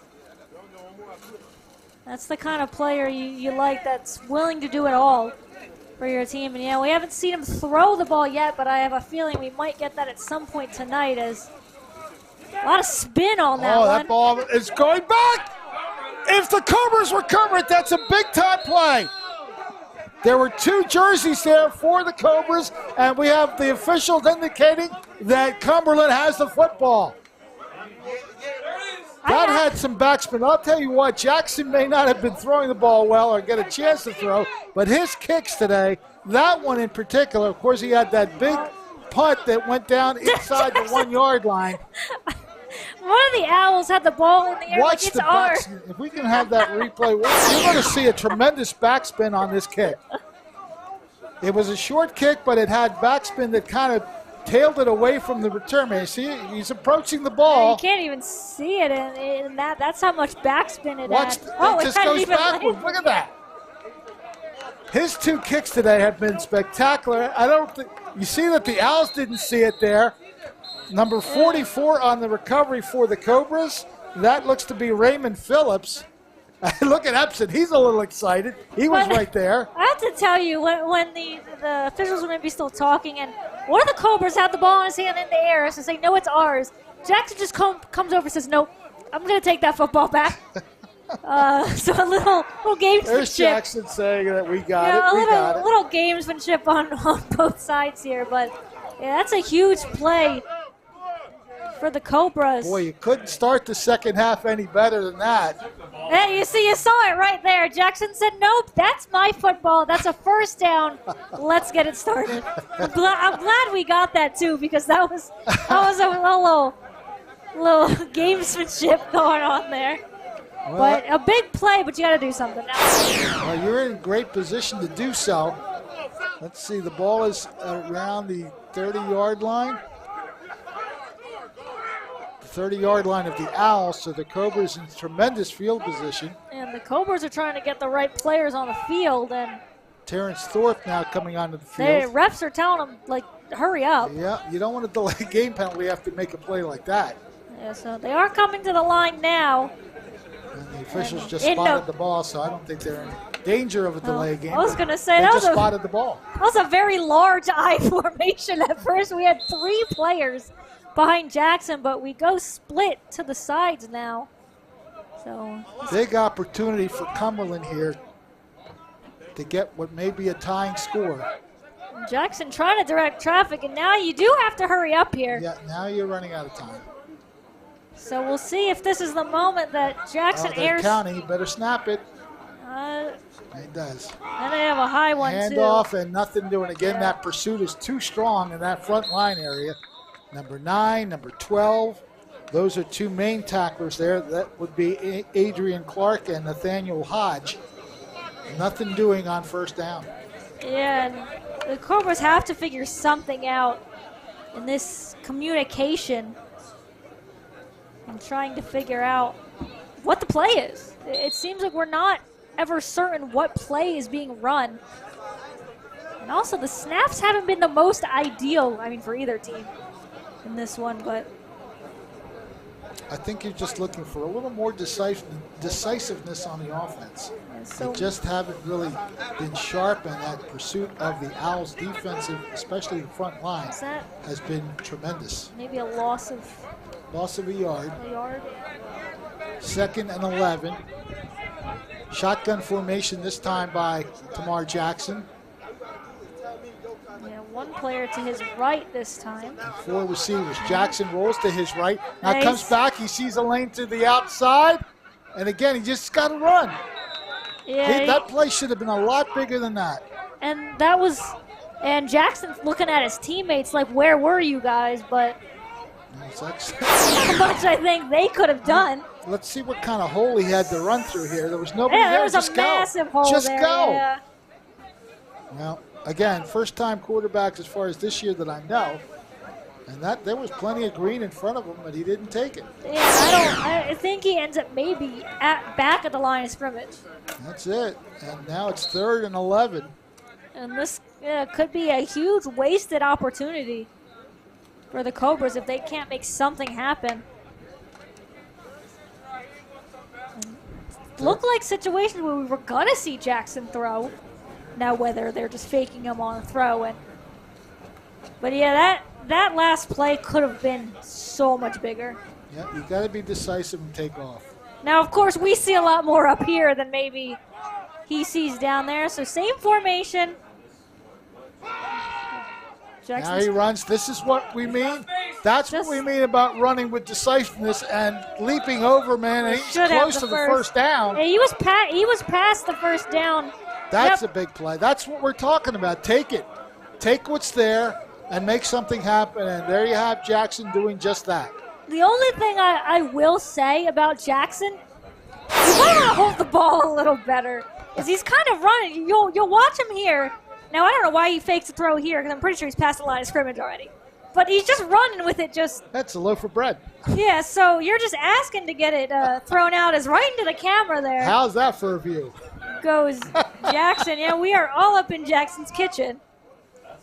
But that's our on-field camera guy, Eric Carson, who got that shot. And he's the one that got us the quotes from the coaches, so we appreciate the work he's doing down there and getting us short little interviews on the field. So again, Jackson lined up in the shotgun. One player to his right. Wide receiver split on each side. 1st and 10, low snap. Good job of handling it up the middle. Oh, he had a lane and it just closed immediately. Yep. That was number 32. Javon James on the carry, and there was a lane there, but boy, again, the pursuit of the Owls right there just sealed it up quickly. Oh, yeah. If he was maybe a split second sooner, there he has a See wide that lane, open and then hole. that's a strong hit by number 30, it looks like. Number 30, Antoine Pierce. Yeah, we've said Pierce a couple times. So we're looking at 2nd and couple. Well, you got a couple. The down marker's right near the 10-yard mark, so we'll just call it 2nd and 10. So no gain. I would think that you might want to run something to the outside. That internal pursuit there from that front 4 is really strong, so you might want to consider trying to get to the outside quickly. Jackson, yeah. That's a forward pass. Someone's I don't know why. See, we'll look at it again. That's what Jackson is saying, is he threw it. He threw it. And I think the official agrees. That should be an incomplete pass. His arm was going forward. Now, someone's got to tell Jackson he's got someone right behind him, because he had no idea there was a defender there.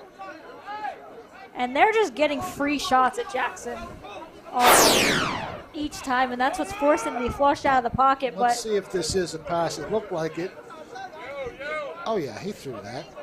But, I mean, good job by the Cobras nonetheless to hop on that just in case. Yeah. But, yeah, that should be an incomplete pass. And it is. Owls don't like it, but, I mean, they're not gonna. The ball back. Not at the line of scrimmage, though, so they're going to call it a recovered fumble, apparently. Because the down marker is behind the 10-yard marker. 3rd down?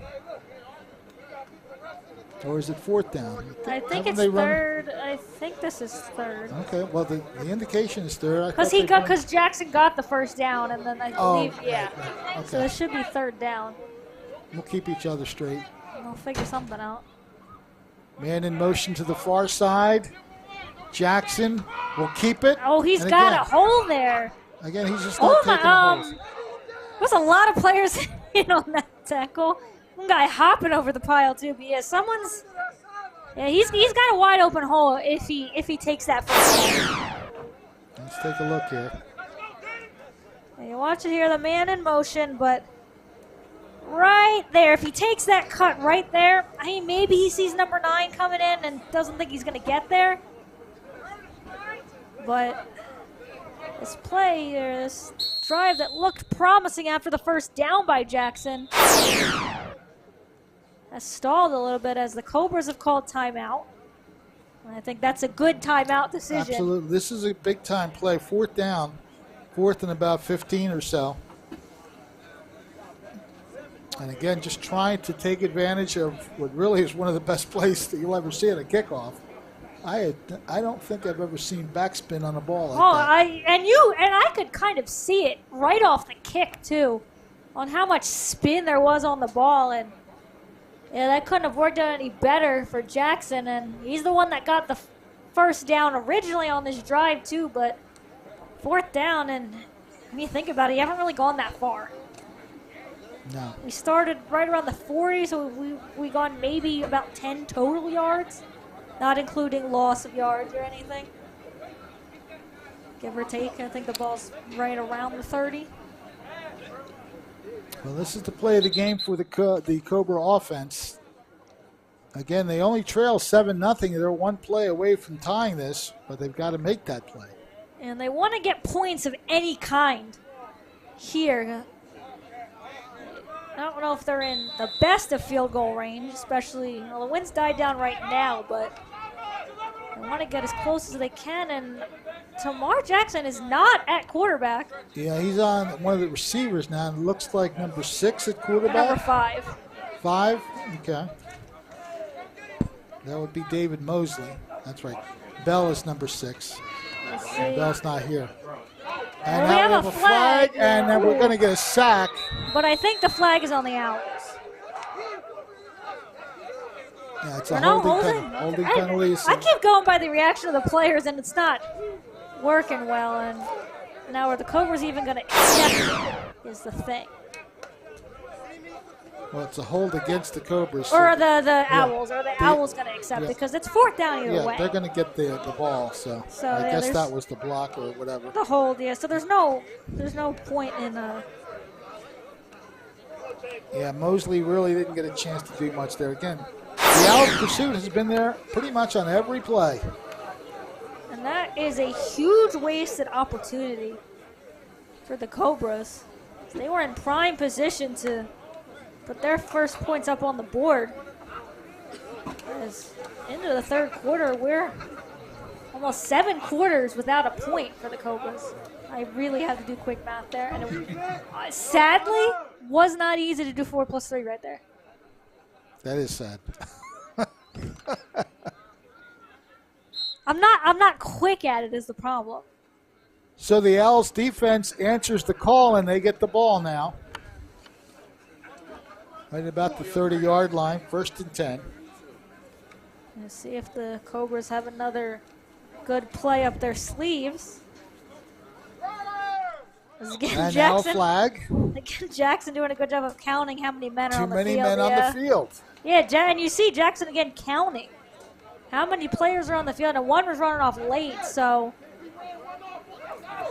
Well, that's about the only thing that the Owls have done incorrectly. That's twice that they've been flagged for too many men on the field. It was on the Owls. Is it? The Cobras are the ones counting. Oh, they picked up the flag. Okay. Yeah. They indicated. I think it was on the Cobras because Jackson kept counting and being like, no, like he got off the field. So I thought it was going to be called against the Cobras. Regardless, it's against no one. Right. They picked in the up end, the flag. but I kept seeing Jackson counting how many players were on the, and he was counting his own team. So, nonetheless, it's 1st down. Shotgun, handoff, and a good play. Ball is loose, and the Cobras are on it again. Number 44 on the pickup. We'll get that number for you. 44 is Raymond Phillips. I got to tell you, I did not see the ball go anywhere. I based it on the reaction of the players. Well, I saw the tackle here and wondered how the ball got over there. I think we just got faked out. I don't think the player had the ball that we thought had the ball. Because I'm like, how did the ball get from there to there? So I think, and look, it happens to me. I think we got faked out on who carried the ball first, but another big play and another big situation as the Cobras are basically maybe about 5 yards back of where they started, where they ended last time. They're maybe at about the 35, it looks like. Yeah, 35-yard line. Their second recovery of a loose ball in this quarter. These are the kind of things, as you mentioned, you got to take advantage of them. The first one was wasted. Let's see if they can capitalize on a secondary fumble recovery. Yeah, I have to think there comes a point where Jackson's going to have to air it out. He's tried to a few times, and I think he's gotten flushed out of the pocket. The one time that he looked like he was going to throw, didn't know there was a defender behind him. But we are in the I formation again, so I have to think this is going to stay on the ground. 1st and 10 from the Owls 35. Jackson will hand off to the deep man. There's a hole. Epson! Believe got himself a first down, if not right there. A.J. Epson with a big-time run, the kind of play the Cobras have been searching for all game long. That is 2nd and inches. They don't give him the first, so.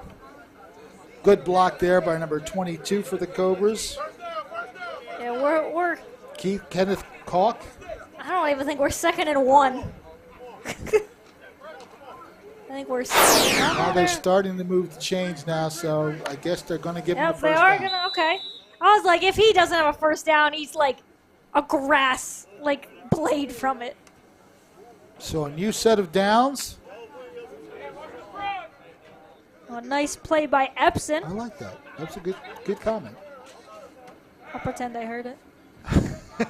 I try to tune Ryan out. I try to turn Ryan out sometimes, so. Again, well, that play looked like it had some promise, but again, the pursuit of the defense makes the play happen. Javon James on the carry. And we've got an injured Cobra down on the field. Is that James? No, I see James standing up, so. Can't quite get a look at the number. He's trying to sit up now, which is a good sign. Is that 32? That is James, yeah. That is? 32. No, 32. Yeah, that would be James. No, 32. No, I think. No, 32 is also over here. No, James is fine. James is standing near the official to the left. So unless that's another 32, or we just can't quite see the second number. Because I could see the name James near the ref, so. He's sitting up, though, or he was sitting up. He's back down there. Helping him up now, so we'll get a look here. That's 72. Okay. Oh, yeah, and he's hobbling off the field, so we're 72, unfortunately. Frank Thomas, he's not putting any weight on that left foot. Yeah, that's not good. So that's not a good sign. I wonder if it's the foot or the ankle or something as he's being helped off the field. So we obviously, he's trying to put weight on it now. Maybe he's trying to hope he's just walking it off. So we obviously hope he's all right as he will take a seat on the bench here. But I'll kind of keep an eye on that and see how he's doing. He's thankfully off to the side on the bench, was able to get helped off the field as the Cobras will try to end this drive in a positive way. Looks like a gain of about 1. So it'll be 2nd down and 9 for the Cobras.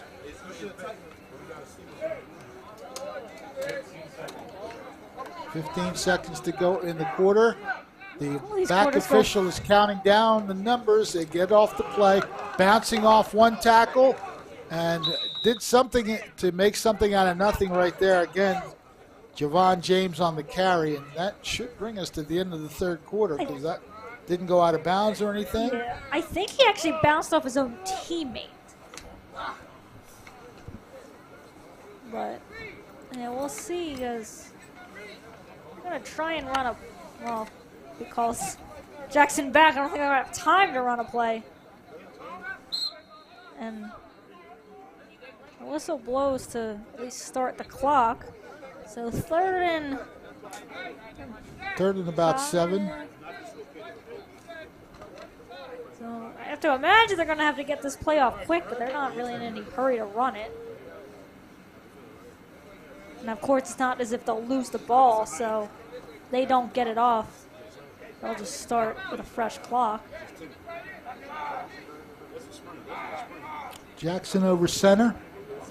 And he'll keep it. We have a flag. And nobody else really moved other than Jackson either. Well, he got the snap, so I don't know what happened. If the snap is made, doesn't mean that the... See, I'm going off of an Owl's reaction of jumping up and down like he's incredulous. Yeah, the Owls are mad. So that's kind of what I'm using to figure out offsides. Okay. And unsurprisingly, they disagree. They don't think they were offsides. I think the player who got called for it is trying to explain plead his case a little. That'll give the... Oh, I don't know. I think it's going to give a 3rd and 2. Yep. They'll still be short of the first down, I would think. Yeah, so we don't know who's offsides. Yeah, see, once the ball is snapped, I saw a couple players move before, but they didn't seem to move anywhere. Like, maybe we're looking about 3rd and 2, 3rd and 3, 3rd and 2. Yeah, they're very close together down there. So, well, if you're gonna do something, you want to do it now. I wonder if Jackson's going to keep it again. Going to keep it up the middle, yeah, he should have the first down because he got a burst of speed up the middle, and that's again the decisive playing that you want to see right there. Now, I can't tell where the ball is exactly. It's a first down. It's a first down. That's the big news. We're not quite at the 10. Because if you kind of look and see where the things are on the side, this is so improper language. The things on the sideline that have the numbers on them. I don't know their official name. The yard markers? Well, yeah. I guess that would probably be better. And you kind of look at the far left side. You see where the 10 is, and we're not quite at the 10. They're also still having the 10-yard markers up, so. It is a first down. We know that much. We'll call it the 11, and is that the we end have a timeout. The officials called the timeout. Yeah, they want to get the players where they belong. The Cobras are all the way down at the 10-yard line, and I don't think they're allowed to be there. They're like, back up just a touch. Okay. I gotta tell you, this is a long 15 seconds. It was. I'm a little shocked we're not at the fourth quarter yet. Empson right next to the quarterback. We'll see if he gets the ball here. Yeah, it doesn't look like it's going to be another keeper. Jackson is going to throw. And he's got a man open, but it's just behind him. Bryce Bartley couldn't reel that in, and he was open. The ball just a little behind him, but it did hit his hands. And I think maybe it had to do with the fact that Jackson probably threw it before he wanted to. He had a couple of defenders on him, but it's tough to say if that's just a drop. Because it was behind Bartley, but if you get your hands on it, typically a player will say he should have had it. And that could go down as another huge miss for the Cobras, but you still have some plays second down, here. So you've got time. Second down and 10. Again, a very long 15 seconds down on the field. Well. So I wonder, is this going to be a keeper again? Because Jackson's, no, he's going to hand it off. Hand it off to Epson. He's got some blockers. Get some yardage. We have a flag and more than likely a hold. Anytime you have that. Yeah. Usually in that situation, it's almost certainly going to be a hold, and That's what it is. So that'll cost him 10 yards. Yeah, so That'll push the Cobras back, make it 2nd and 20. Again, going the wrong direction. Let's see, where are they putting the down marker? Well, if it was 2nd and 10, yeah. so it should be 2nd and 20. Again, the sight lines we have are not ideal in the slightest. Yeah, we're working with what we can. I mean, you can see on the TV screen, Well, it just looks like grass. They're white line. Well, that is what it is down there. The lines. There's no lines. The lines were there at one point. You're right, though. Going again by the yard mark, it looks like somewhere around the 20. Yeah, we might be. If we're not at the 20, the 21. Yeah, 21 because it was 1st and 10 from the 11. So yeah, there you go. We figure it out somewhere. Second and 20. Either way you slice it. 2nd and 20. Somehow still in the 3rd quarter. This time it's a shotgun formation by Tamar Jackson. Is he gonna air it out this time? Stay tuned. Straight drop back. He has some time to throw. Gets away. He's just got to go. At that point, just go. See? He's running into tackles. Yeah. And he's going to wind up losing a couple.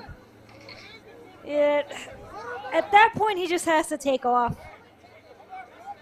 Because he ran himself into that tackle. And I think we're finally in the 4th quarter. So a long walk.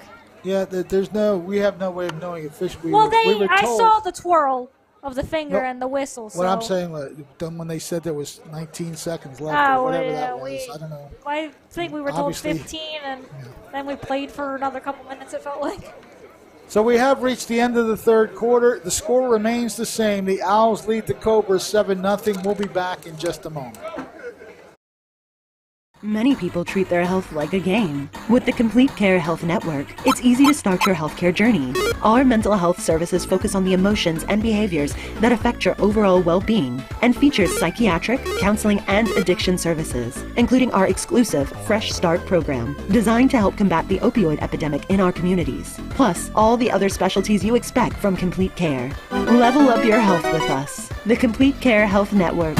No games, just great healthcare for everyone. I'm Bart Feldman, and this is TNF Camera. We are a full-line photographic studio and camera store. We invite you to come in and take a look at the products and services that we provide, from youth sports, high school sports, school pictures, and a wealth of photographic equipment. The advantages of coming to a store is you have the ability to talk to people and see exactly what you want to purchase beforehand.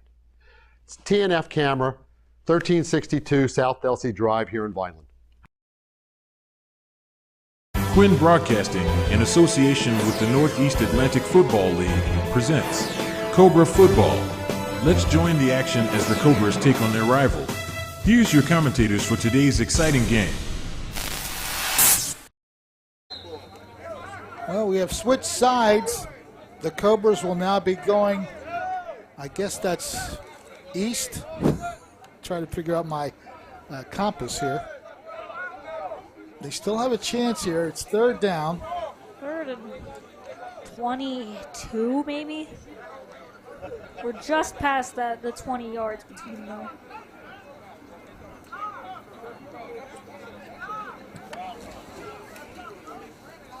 Regardless, a big 3rd down.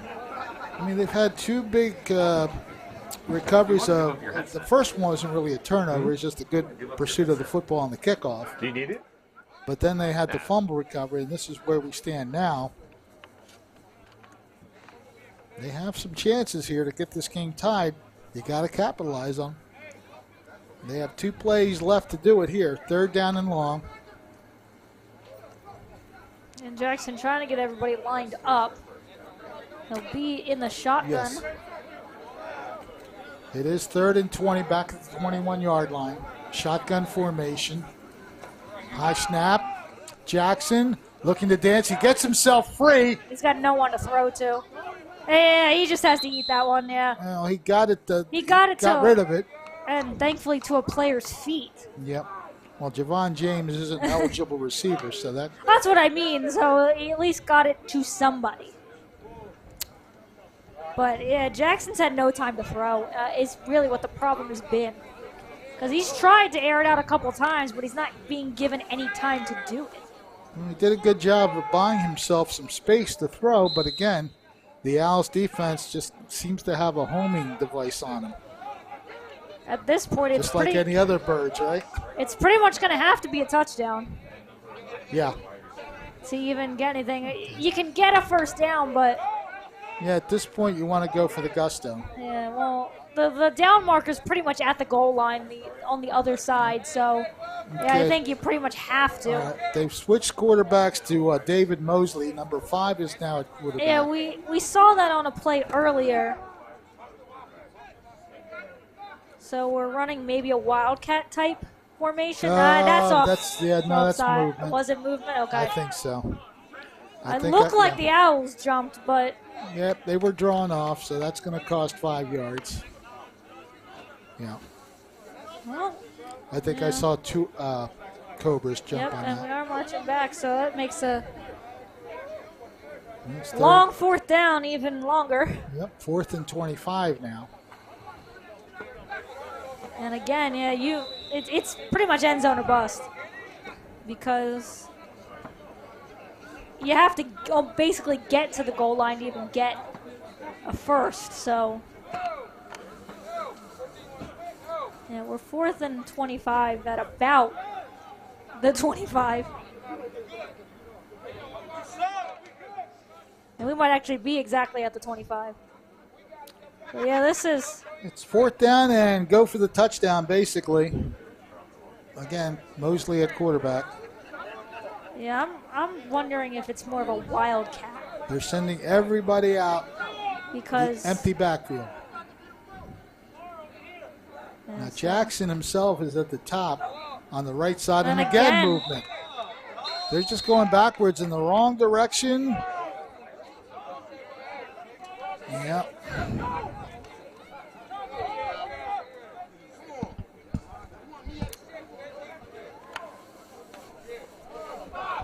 So this will cost another 5 yards. Yeah, that's 4th and 30 now. 4th and 30. Again, touchdown or bust, but you're making it harder on yourself. How about a quick out pass and then a lateral? Hook and lateral. You got to find something. You got to run some kind of trick. But we don't really know how much Mosley can throw back there. Yeah.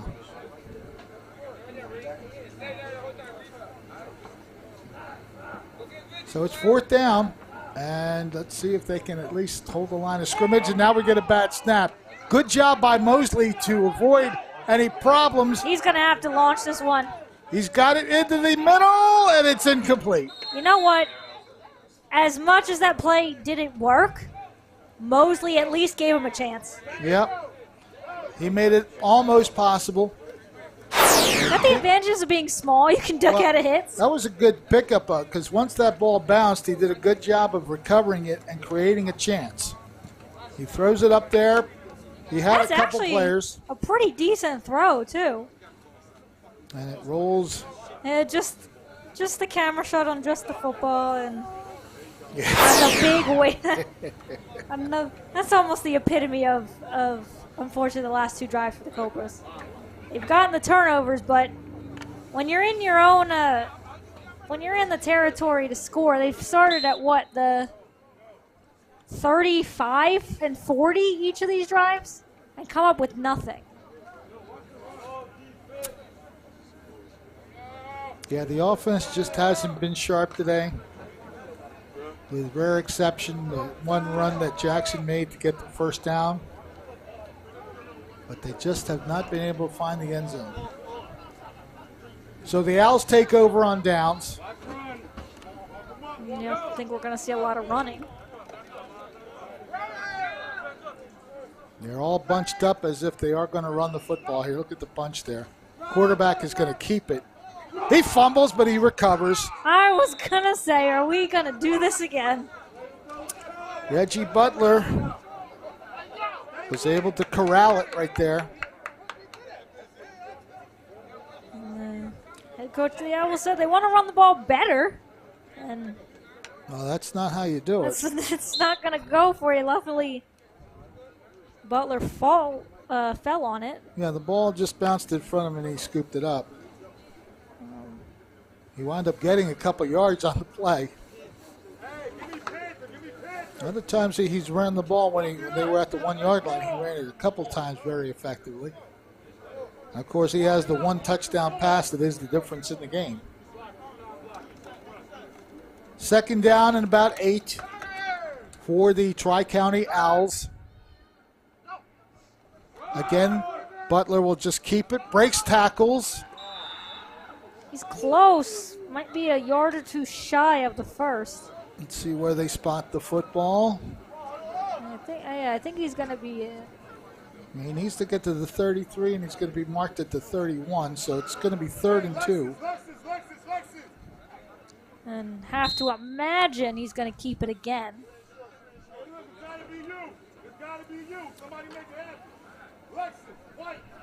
Very makeable play here, 3rd and 2. And I would imagine as they ran the quarterback on the previous two, this would be a good time to run him again. And it looks like they're trying to set up blocks for him. You see the two setbacks to each side. And the Cobras are almost trying to jump it. That's what he's going to do. He got some forward. Now he definitely got it on the surge. He didn't have it at first, but hard pressed to say he didn't get it there. And again, with the lead, the Owls just need to move the chains. The ref back here put up the 4th down sign. So are they saying he got nothing? Maybe he was down? That's the refs say 4th down, and we haven't moved the chains at all. So I'm thinking we are looking at he got some yardage here. What was I saying? Was he down before it? Let's see. He bounced off the tackle. Where does the knee go down, though? Well, I don't know. No, I don't know. They don't seem to have given him a game. No. Because the chains haven't moved. That's a tough 4th down call. But the Cobras can maybe use that to their advantage. But again, I'd go to the same play because he made it happen. It's worked for him. The Cobras are going to have to try and jump this as best as they can. Butler will keep it. And again, he surges forward. And the ball is loose. But they're going to say the player was down. But did he? Well, they're going to. Jackson might as well just go into the end zone. Yeah, if you're Jackson, just take it because you never know.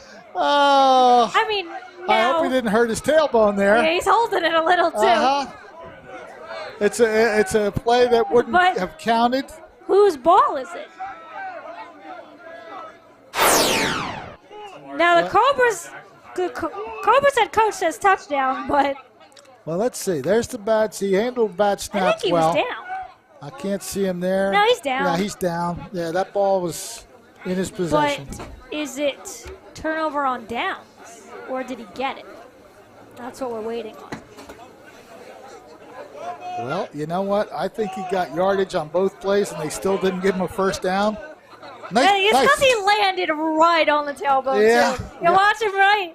He's going to run. He's like, I should. Why did I do that?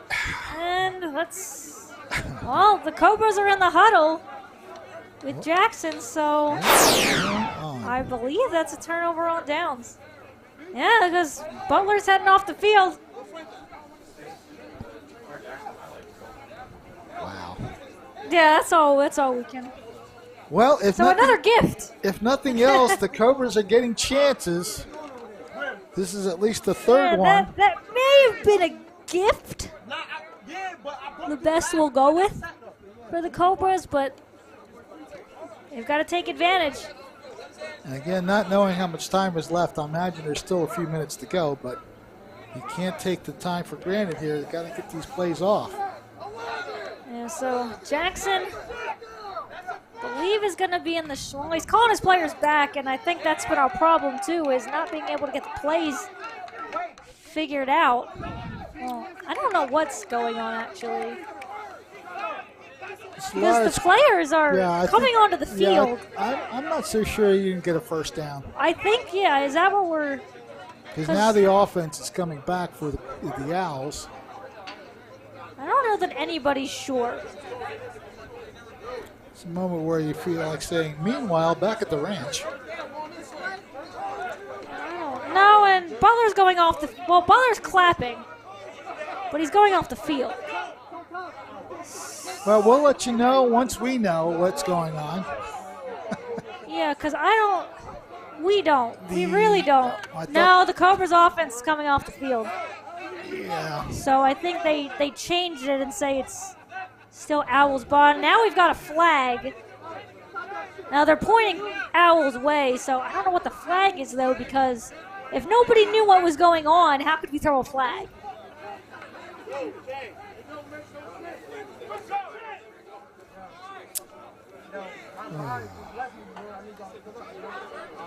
Well, we hope you're enjoying today's game. We're trying to. It's unhelpful if we can't figure out what's going on. Yeah, Henry Walker, I think, summed it up very well. Thank you for watching on Quinn Broadcasting. Yeah. This is painful to watch.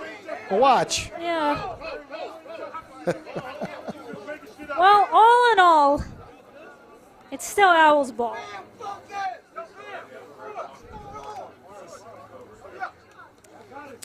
And I think everyone's trying to get an explanation of what exactly is going on. But Butler is on the field. At least he was. All right. So, all in all, first down Owls. After all of that, Well, it's just what we thought it was. quite frankly, I think Reggie Butler earned at least one, if not two, first downs. Nonetheless, they do have the ball. And again, Handoff. Oh, did he hand off? Yes, he did. And number 30 had trouble holding on to the ball, but I think he might have been down. Yeah, ball That was security. Antoine Pierce on the carry. Ball security hasn't been the greatest for either team in this one, but luckily it's happening when they're already down.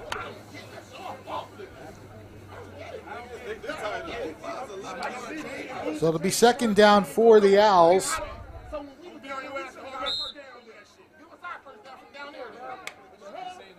Second down around the 35, 36-yard line.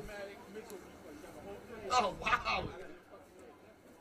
Interesting development here in the second half. Second and about 7.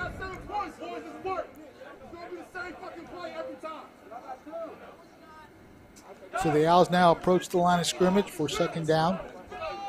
And I wonder what they're going to run. Well, they have no reason to throw the ball. They can just run it. Seems like it's going to be another keeper. No, Well, he is okay. going to throw. He was hit as he throws, and it was in the area of a possible interception. I don't know why you're throwing if you're the Owls. No, I did not fully expect a throw there. And you just got away. Yeah, you did, because you got hit pretty good, as we'll see here. See who it is. It's And that was. number 30, it looked like. Did he get that arm forward? I think he did. Just barely, I think. Yeah, I think he got the ball going. Also, I think he just barely got his arm The only forward. good thing about that is that it landed in no man's land where the Cobras could not capitalize. Okay, we're being told there's 5 minutes, 19 seconds left. Still time, Take but that for what it's worth. still time, but again, the Cobras have to come up with a stop. Or two, since it's third down. Well, it's third down, and well, it looks more like 3rd and 8 now, depending on the down marker. It looks like it's 3rd and 8. But the most important thing for the Cobras is to make a stop here. Again, back to throw, and he is sacked. I gotta be Number honest. 44 on the sack. I don't understand the strategy either. Raymond Phillips makes the sack, and I have no idea why they're trying to throw. I mean, the Cobras are taking, but Good pursuit. absolutely. Phillips makes the tackle, but right there at the same time was Marsheed Henry. There's no reason to be. Now you might have to, Yeah, well, you're facing 4th down. but you didn't have to until one. No. So 4th and they lost 4th and about 15, it He looks lost like. quite a bit there. 4th and 15. Well, lost 8 yards. Now I think they're going to punt it. Well, there's no wind right now, so Yeah, Jackson's back. And the punter for the Owls is in formation, so they're just going to kick this one away. That's Brandon Hoff. line drive kick. It's heading towards the out of bounds area, and it's. Well, you can't do Why that. would you swat it? Well, they're gonna. Yeah, you touch it where. That's where they're gonna mark it. I don't know. He was just trying to play a little. I'm going to throw it back and maybe it'll count. No, that's not. Well, we know it doesn't work And he knows that way. it too. Everyone knows it doesn't work that way. Oh. But it's gamesmanship. Okay. You're trying to get that little edge. Well, again, the Cobras still down by 1 score. They haven't been too successful in generating offense, but they still have a chance.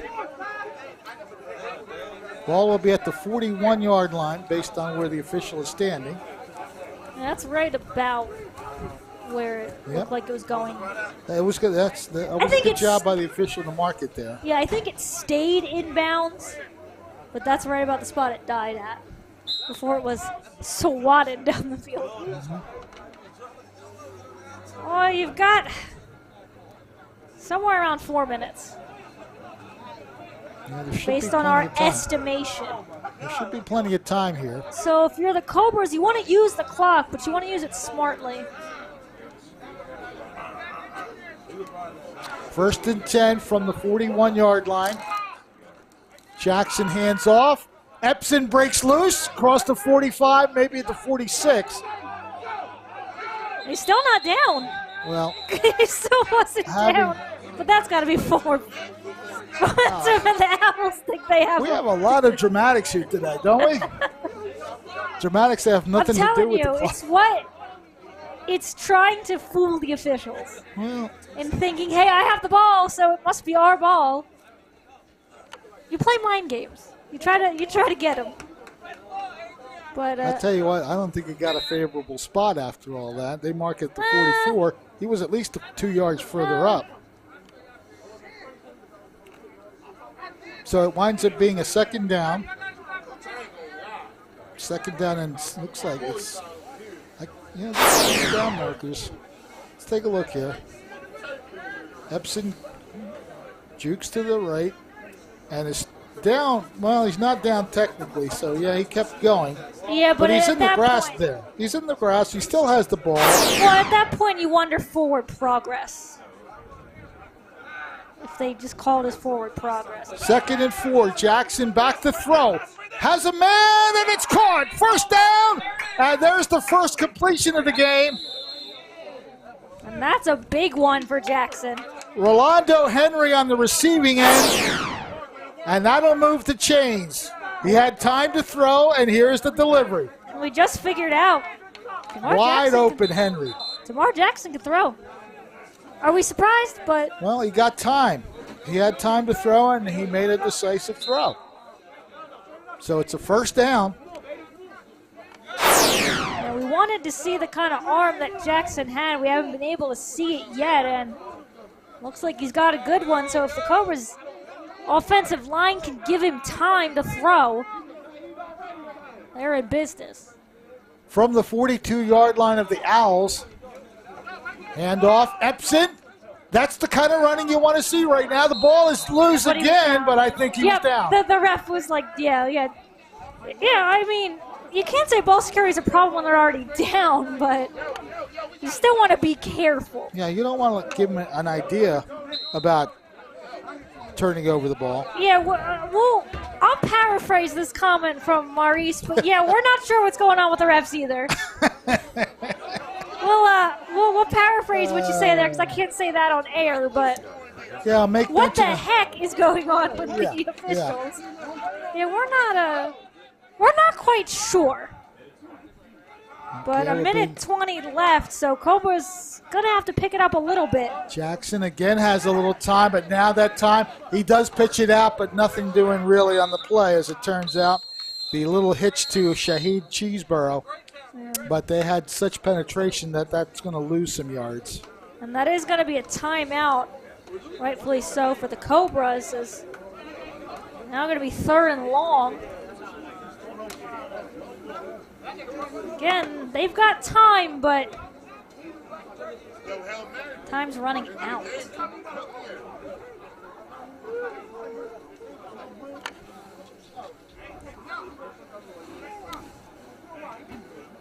It'll be 3rd down and about 12 for the Cobras as they talk over strategy in the huddle.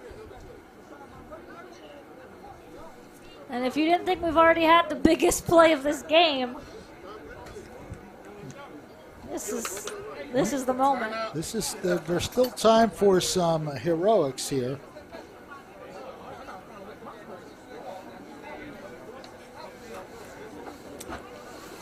It'd be interesting to see if that's what they decide. I don't know. Do they have a kicker?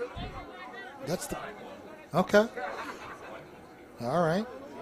Well, let's we get have the to touchdown first. We have to get in that situation to find out what they decide to do.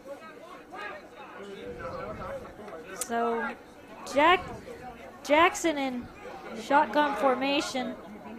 Only two wide receivers out, though.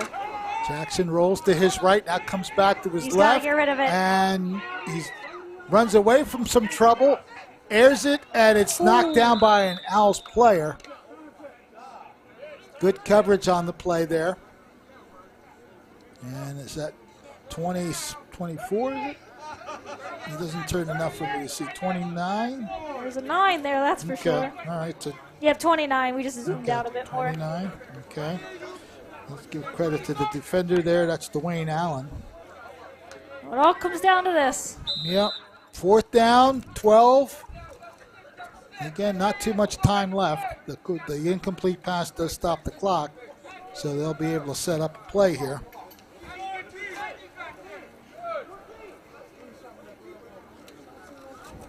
Let's see what the Cobras draw up.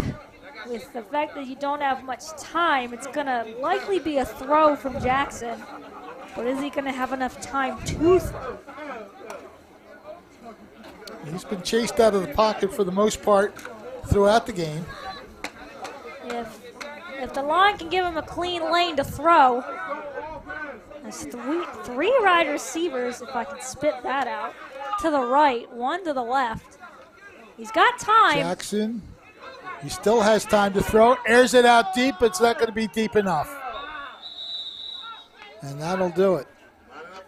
4th down play goes awry, and the Owls will get the turnover on downs. I think Jackson's hurt.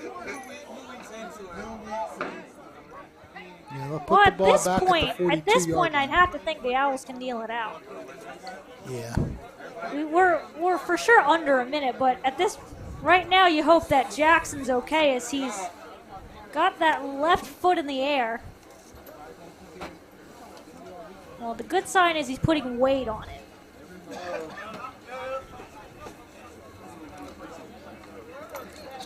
Was he hit after the throw, I guess? I didn't see exactly what happened to him. We'll take a look here as he got flushed out a little bit, but he had a lane to throw. We'll see what happens here. Of course, we won't see what happens to him, but yeah, just not enough on it. And as someone, again, who maybe doesn't regularly play quarterback, but he's at least walking off under his own power, which is good. Yeah. You can see him definitely limping a little bit, but we like to see that he's at least able to walk. He's almost trying to will it into working.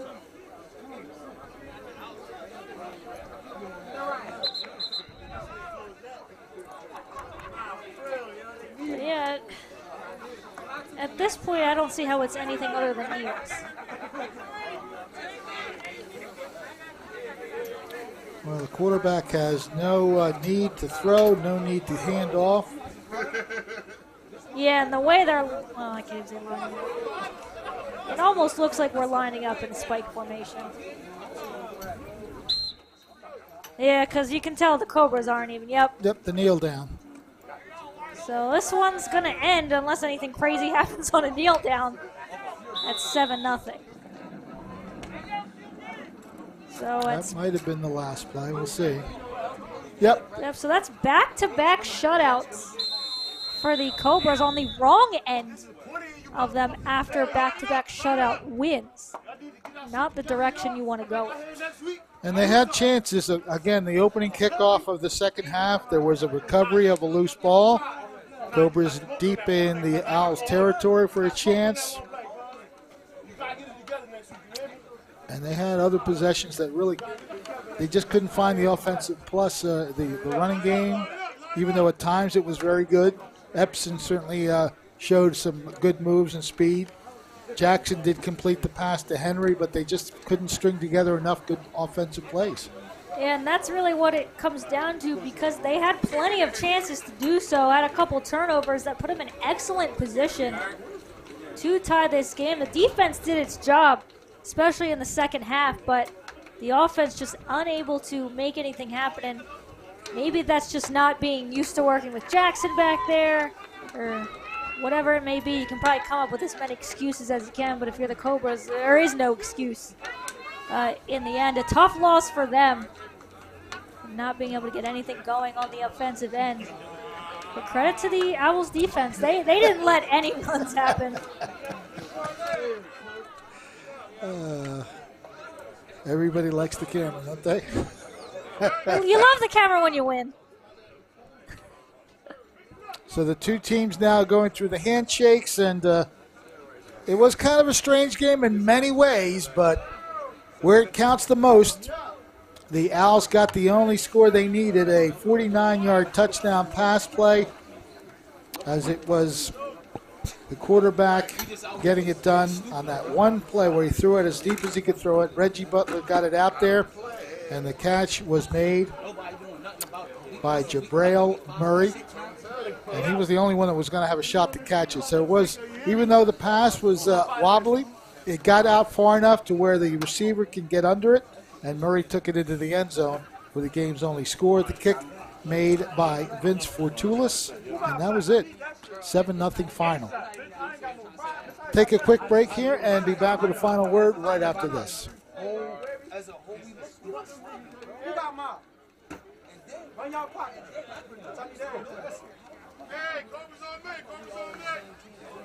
Wrap it up.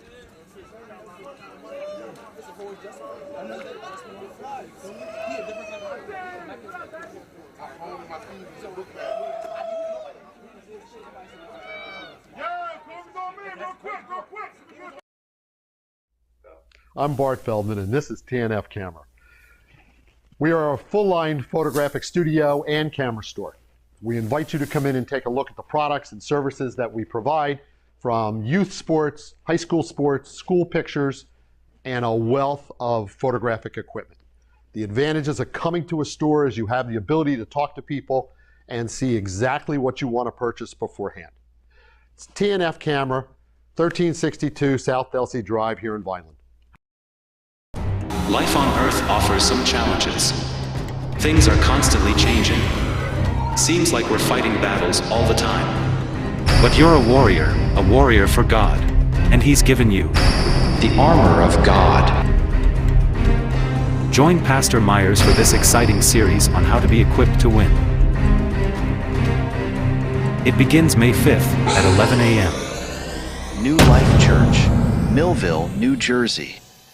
Many people treat their health like a game. With the Complete Care Health Network, it's easy to start your healthcare journey. Our mental health services focus on the emotions and behaviors that affect your overall well-being and features psychiatric, counseling, and addiction services, including our exclusive Fresh Start program, designed to help combat the opioid epidemic in our communities, plus all the other specialties you expect from Complete Care. Level up your health with us. The Complete Care Health Network.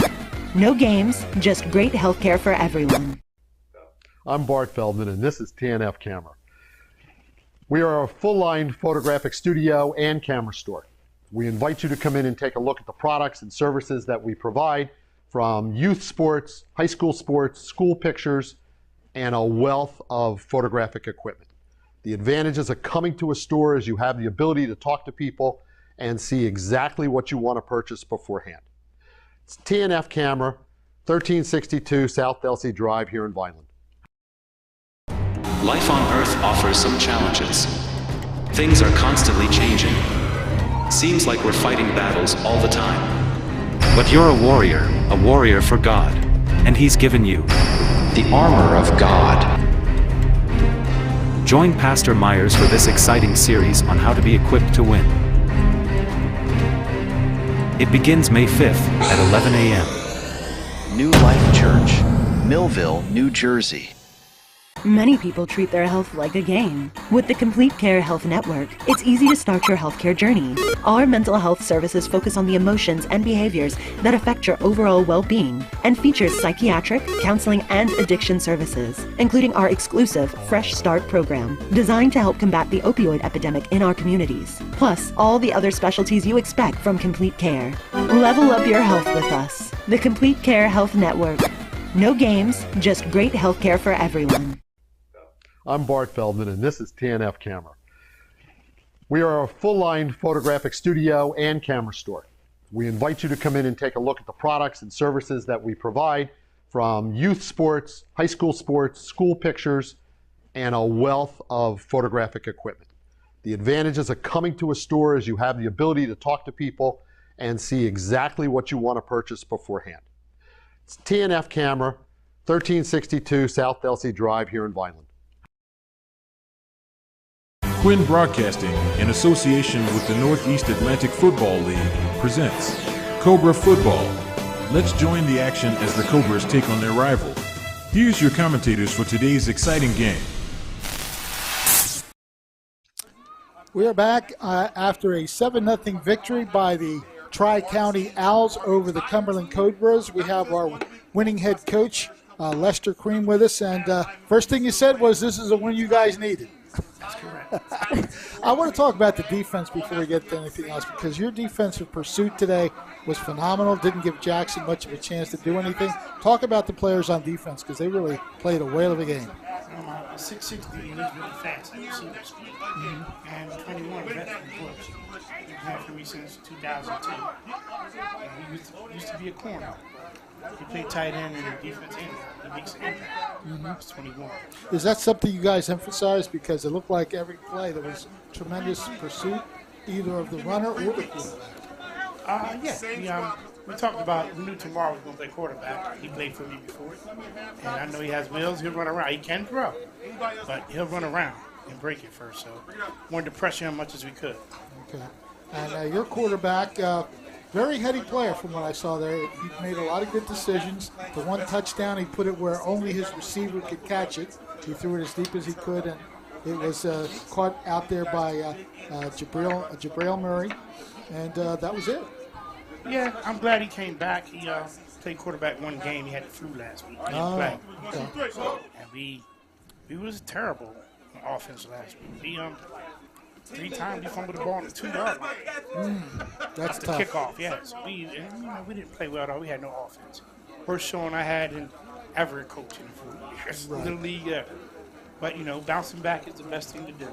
Now, the second half, there were a couple of the opening kickoff was an adventure as well. It had such backspin. I don't think I've ever seen backspin like that on a football kickoff. Yeah, that was a hurt piece. Gave him an extra possession, and you never win a game doing that. So, hats off to them playing defense like that. Real gutsy defense is showing. Okay, so the rest of the season, how do you feel it's going to fare? My players starting to come out. We should be a lot better on offense and defense. We got to get there. Our reputation is not going to carry us. I got a lot of new players. We have to develop. Get ready. Get better every week by week. Right, yeah. Well, our head coach, do you have any questions? I was going to say you weren't letting me get in there. Go ahead. And speaking to the defense, a lot of especially the second half where you guys would fumble it all on offense, but you held them on defense. How big were those last few drives where only a 7-0 game where the Cobras, one play, could tie that game up? How huge was the defense in that half? That was huge. It's a big confidence booster. You keep pinning yourself down there, and them kind of turnovers is really well appreciated. Play D like that and get off the field. And we talk about the one player call him Butch. Seemed like he was all over the field for you guys. How important is that when one of your leaders is able to step up like that and everyone just follows behind him? That's great. He's a real quiet guy. He's a young spring chicken. I had him enough. I hope his wife wasn't watching this. I ain't gonna televised. So we're gonna come down on me. My wife might tell. She don't know the link, dog. I hope she don't know. Well, Coach, congratulations on, of course, a big win. Any win's a big win, so now you're 3-2, and you can kind of build on this. I hope so. We got an out-of-league game next week with the Kings, and then we're back at it on them. Then we have the Bullies. And our last showing with the Bullies wasn't our best, wasn't even close, so I hope we can improve. Okay, well, good luck the rest of the season. Thank you for taking time out Y'all to doing be a great with job. us. I know that you have a little bit of a limp there, so coming up steps couldn't have been easy. Oh, no, That's okay after a win, right? Yeah, I got that kidney thing, dialysis, man. Oh, wow. After standing up 4 hours, your legs getting numb. Okay. Well, congratulations again on a big win over the Cobras. 7-0 is the final. And we'll take one quick time out and be a final word. Again, thank you, Coach, and congratulations. Thank y'all. We appreciate y'all work. These young men need it. All right. We'll be back in just a minute. I'm Bart Feldman, and this is TNF Camera. We are a full-line photographic studio and camera store. We invite you to come in and take a look at the products and services that we provide, from youth sports, high school sports, school pictures, and a wealth of photographic equipment. The advantages of coming to a store is you have the ability to talk to people and see exactly what you want to purchase beforehand. It's TNF Camera, 1362 South Delsey Drive here in Vineland. Life. Quinn Broadcasting, in association with the Northeast Atlantic Football League, presents Cobra Football. Let's join the action as the Cobras take on their rival. Here's your commentators for today's exciting game.